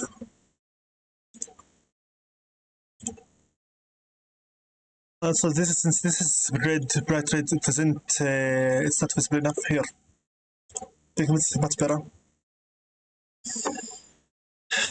Now, for this game, Aragami, the main game is over. Okay, the main game here, story, is over. However, we still have Nightfall. We still have Nightfall, the DLC. So even though Aragami, as the main title, is over officially, this has been seriously the quickest Let's Play I did so far. I mean, if I go here to check off out the stream. Thank you very much. The stream settings. This is the 5th stream here. The Aragami Let's Play stream number 5. Wow. We finished the entire excuse me, here, right here. Wait a minute, I have another phone call. Not this one, I need this OBS. Hold it.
Have I ever received this many calls while finishing a Let's Play? I feel almost like this Let's Play has been ruined, thanks to all of these non-stop phone calls. Trades recommended in widget. What is it? Anyway, so what I'm trying to say here is that this game officially is over as the main game of Aragami. However, the game will not end until we play the DLC of Nightfall, which hopefully we will be starting with it the next session. So the game isn't yet finished per se, but we will be continuing on with it once the next session starts.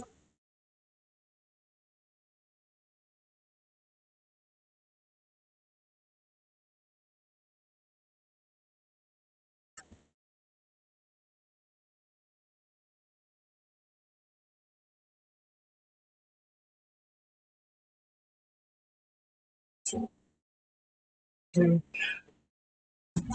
This has been the maddest ending for a project I have ever recorded so far. And this is all live as well. I think it just shows you how much, even if I was so much immersed in the video game, I still have life happening around me. It's just the norm. You cannot escape from it. For now, I'm going to go back here into the game. I'll show you right now what I'm going to do. I go here to the gameplay. This is the game screen. I will go quit. No worries. Next time we will be playing Nightfall DLC to finish off the game completely. As well, if you wanted to see what my new background looks like, I just like lightning. Let's stop all that joking aside and end the video officially right now. This has been the most unprofessional ending I have ever done in my life for a Let's Play. And this is number 3, I think, stream. Okay, to finish off Aragami 1, the main game. The ending, wait a minute, here, this one. Properties. The end of the main game. Here. I think this is a little bit easier. The ending of the main game. Next time, we will be starting Nightfall, the DLC, and after it, Aragami will have been finished as a series completely. We already played with the Aragami 2 Asses, so it's all good. So, in order to finish this live stream completely, I thank you very much for watching this live stream, and this has been the first ever time for me to have such a beautiful audience of viewers. I am impressed, seriously, I'm very impressed. I thank you very much, Arfariel, for starting with the participation early on. I also thank Mental Relaxation for participating in the commentary in this live stream. I thank Rogi Karudan for joining us as well. Also, I thank Marcos for coming here and watching the very last moments of the game alongside the final fight. Peace be upon you all, and may God bless you all. This has been a very beautiful experience for me. And now I shall answer your question, Marcos. Yes, I finished this game already. This is the fourth time for me to finish it. The reason why I am acting extremely surprised, even though I already killed Yamiko 2 times previously, is simply because when I'm playing a game as a streamer, I have to live in the moment and go ahead with the same atmosphere alongside the viewers. If I showed them that I already have pre-knowledge and prepared emotionally and mentally for what is going on, it will destroy some of the game's spirit. I wish to share my own experience with everybody around me so that the gaming experience itself has its own weight and merit. Thus, even if I already know what will happen, who will I fight, and what goes on, regardless, it's better to make yourself be part with the viewers' experience both. Yes, I knew what will happen pre-hand, and I am still mad, even right now. Even right now, I am still really mad about this ending. Because, by the way, if you care to ask what would happen if I play Aragami on the pacifist route and not kill a single soul, because I already saw another YouTuber do this. He took all of the maps, the 13 maps, and didn't kill a single soul, and still it was the same. Rio will tell Sora that he killed everybody in their clan, even though he didn't touch a single one of them. So there is not multiple endings, there's only one ending.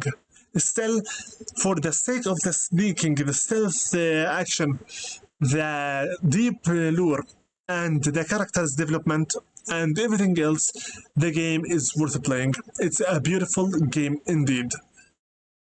Before we finish this video, I'd like to once more thank everybody here for viewership and participation. Peace be upon you all. May God bless you all.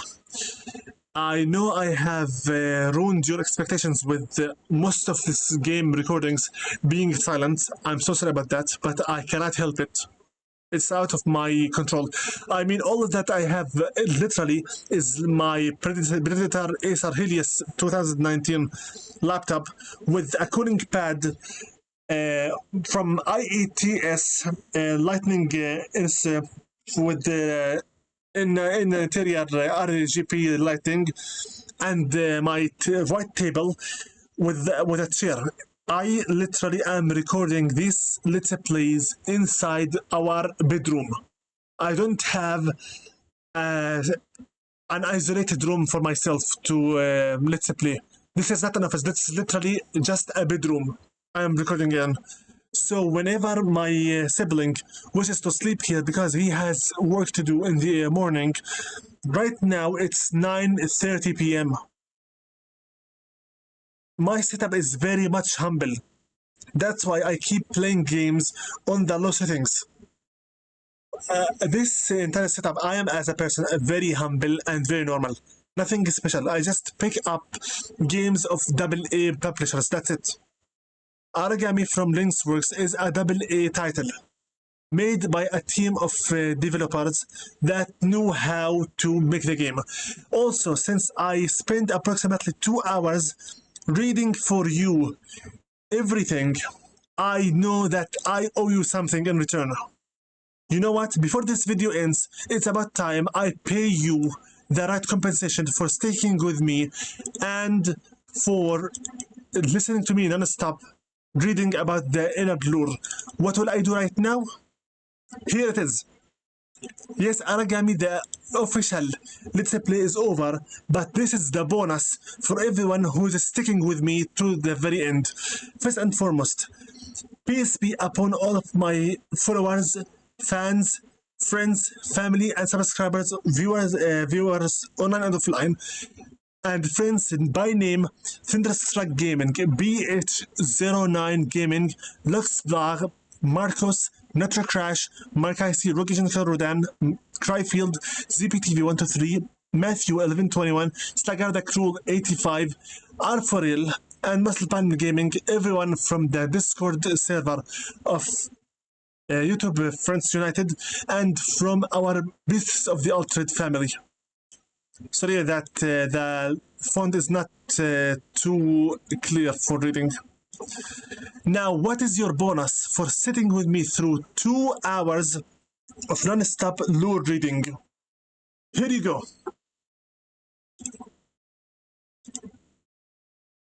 The digital art book Aragami Adobe Acrobat Reader. You have right now 37 pages of concept art. I wasn't joking. You stuck with me 2 hours reading. This is your reward. The art book of Aragami by LinceWorks. This is the official one. This is the first page showing Aragami and Yamiko both in their official artwork. Let's keep it, page by page. This is the concept art for Aragami himself, how the outfit looks like.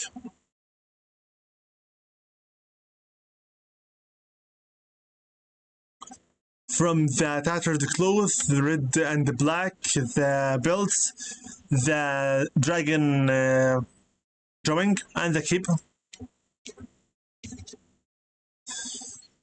These are other concepts for Aragami, which they thought about using. The golden attire, the blue and red attire with the mask or no mask with the hood, the black and white, the red and black and white. You deserve this art book because you stayed with me 2 hours of non-stop reading. This is how they drew Aragami. How many styles? The sword and the sheath, alongside with the design of the cape.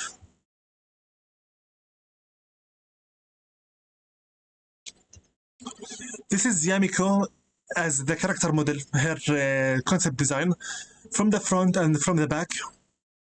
She has lots of bracelets for some reason. Also, yes, I think that her attire is considered to be some kind of a kimono.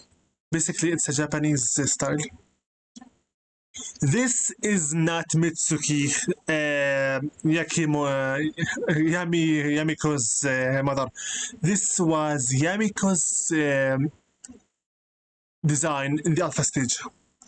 This was supposed to be what Yamiko actually looked like. Interesting, isn't it? Very amazing. Still, I do dig the long hair and the.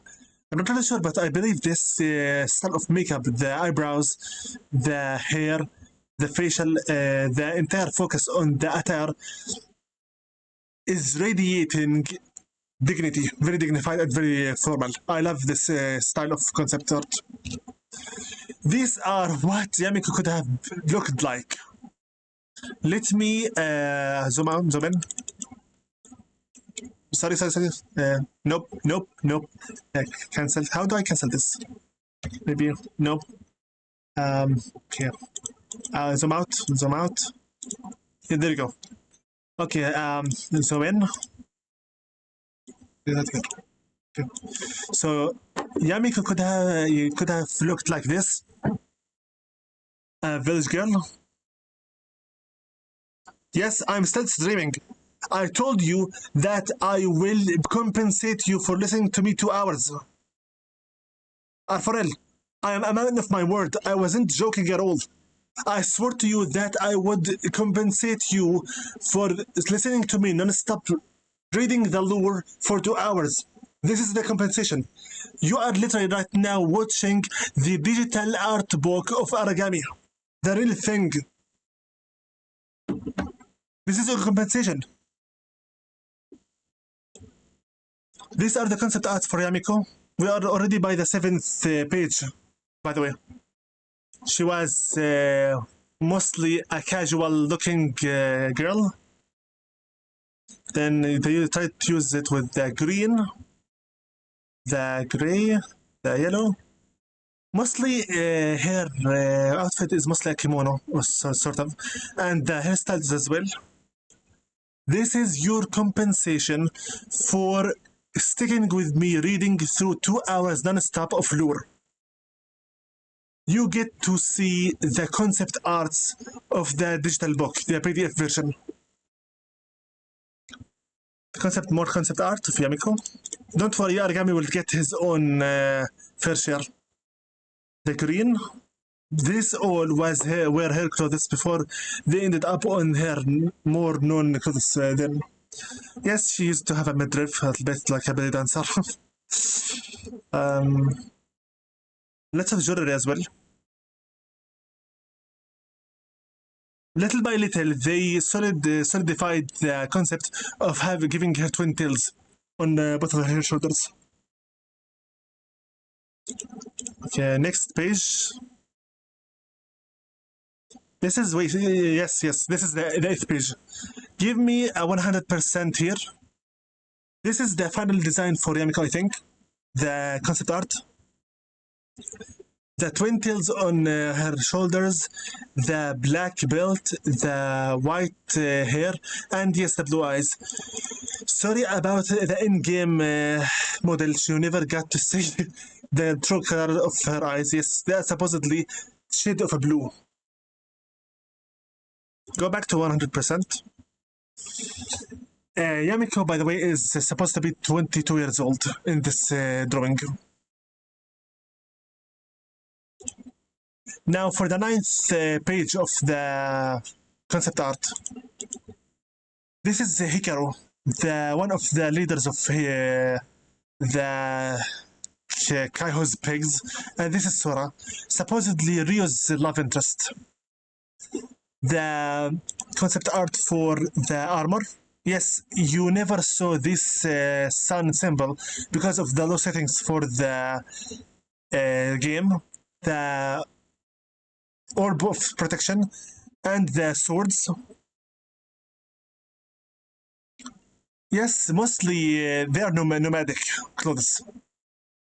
Also for Sora, the bow, as per usual, I don't really know what the hell is it with the females in video games, always been given bows, and some arrows. Also for a village girl, honestly, I believe that Yamiko's clothes are more dignified than hers.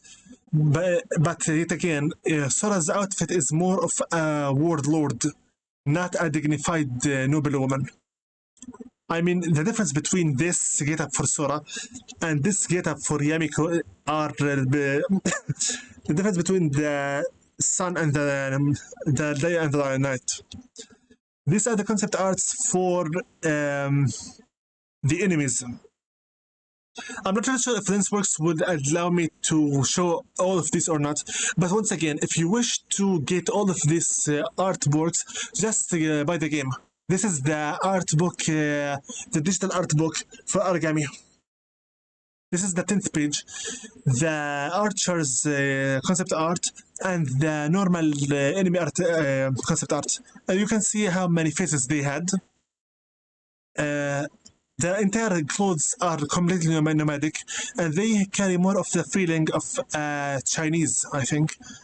Reminds me of Disney's Mongol invasion against Mulan, I think. Those are the three annoying fillers. This is Sora, the older version of her. This is, I think this is Rio. This is Hikaru, the bear, the big guy. And this is Rio, the guy we actually played as Aragami. This is the lunatic Mr. Tsuyoshi, the guy who taught them how to use the Soul technique. I know the story is over, but my grudge remains. Sorry.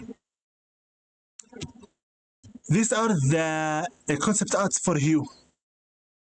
You remained with me, once again I repeat it, you remained with me for 2 hours, non-stop reading, you deserve this.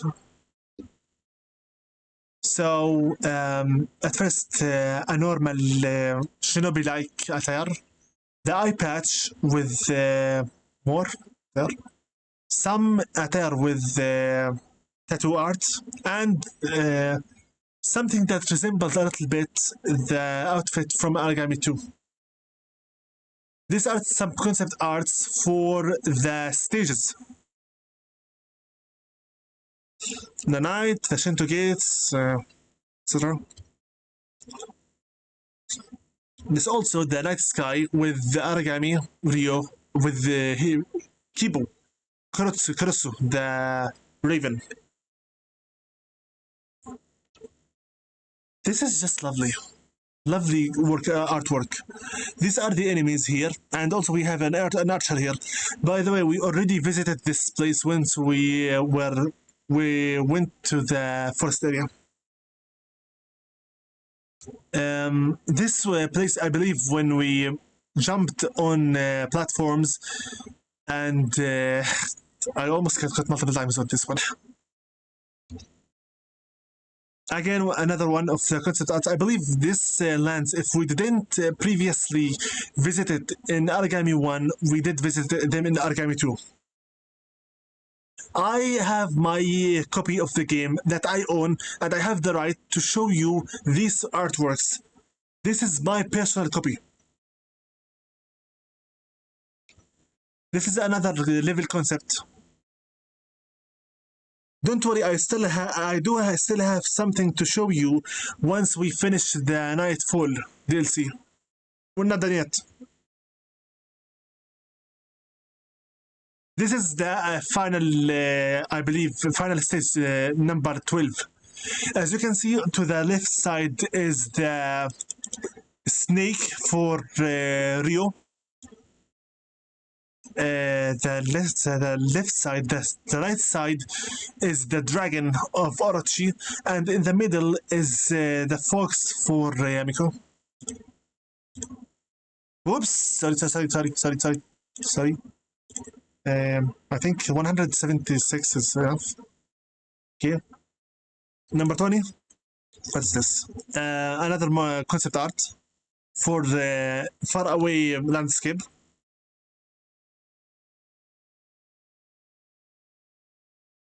Okay, please fit one page. Wow, now it changed. So this is Aragami here, with again some alpha style cape, walking through the city, and he had just killed some Kaiho's pigs on the way. This is the shrine concept art. When it's closed, when it's open.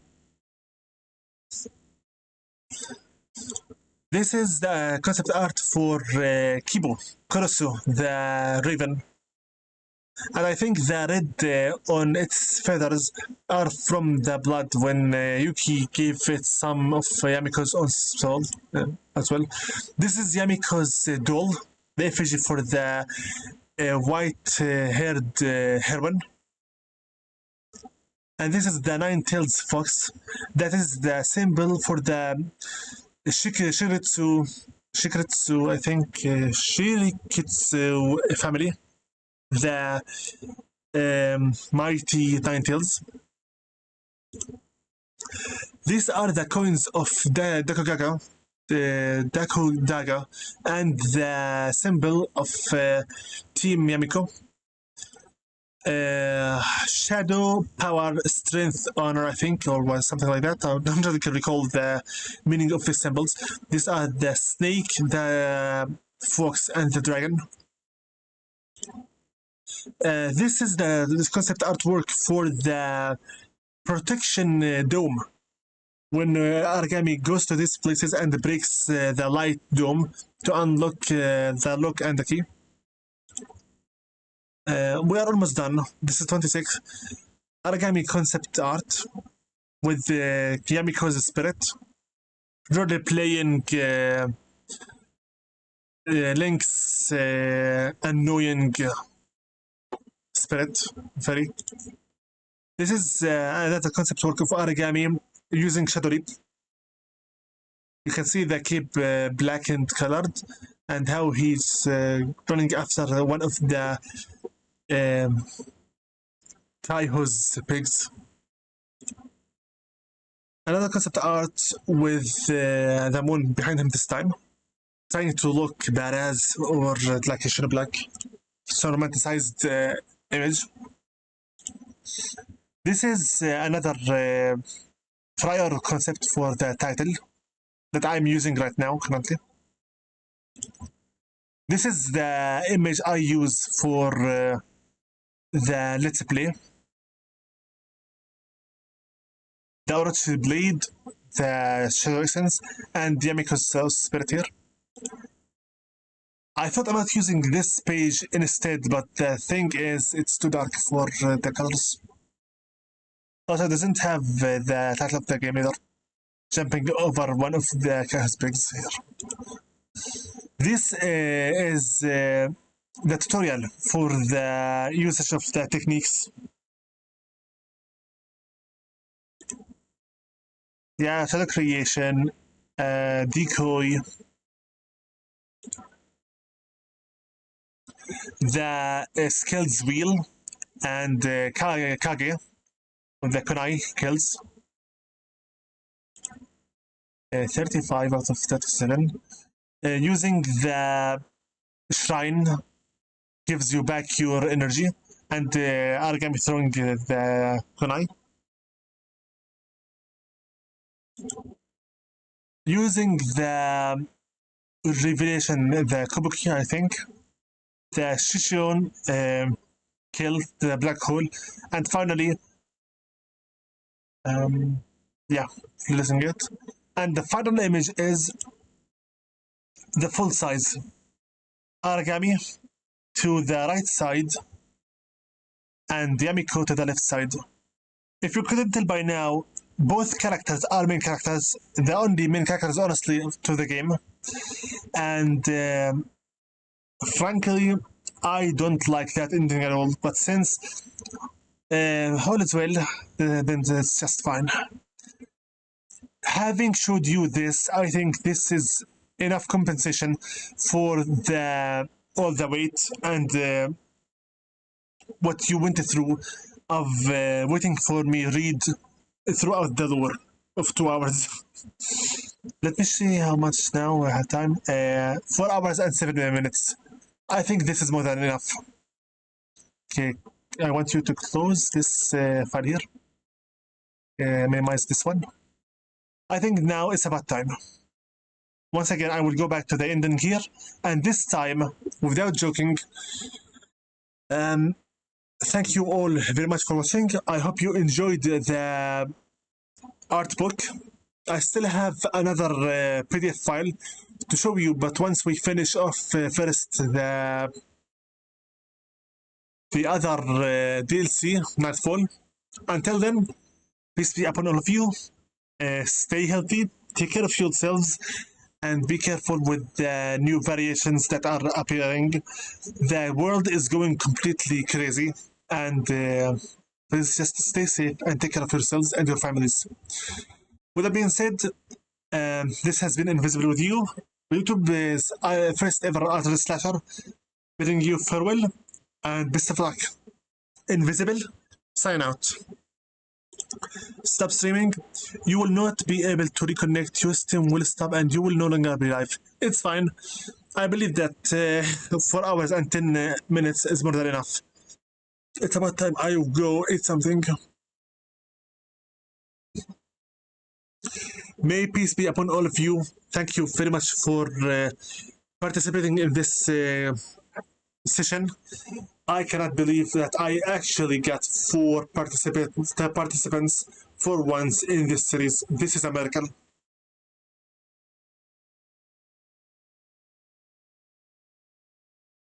Thank you very much, Arforel. I hope you enjoy the stream once I finish this, because I already registered in it all the reward for those patient enough with me while I paused the 12th mission to read the lore behind this game. Also, Aforel, I shall I shall reply you in a good way. Wa alaikum assalam. For you too. What I said literally means simply, peace be upon you all as well, Alfred. Nice to know, Keradan. I do believe that every one of you deserves a shout out for sticking with me for all this time. First through Aragami 2, then through Kena Bridge of Spirits, and then with Aragami 1. Thunderstruck Gaming, BH09 Gaming, Luxbar, Marcos, Netro Crash, Mark IC, Rogic and Karodan, Cryfield, ZPTV123, Sagrada Kroll 85, even Matthew 1121, Arforel, Marcel Pan Gaming. All of you deserve much more recognition that you do not still have. I thank you all for sticking up with me so far, and I'm so sorry for taking all this time from your lives. I think this ending has been going for too long right now. So be at ease, take care, and good luck. Thank you, OBS, for helping me record this beautiful walkthrough. And thank you all very much for your participation and for your loyalty, sticking with me all the time and encouraging me even more and more. See you next session with Nightfall, Aragami Nightfall DLC.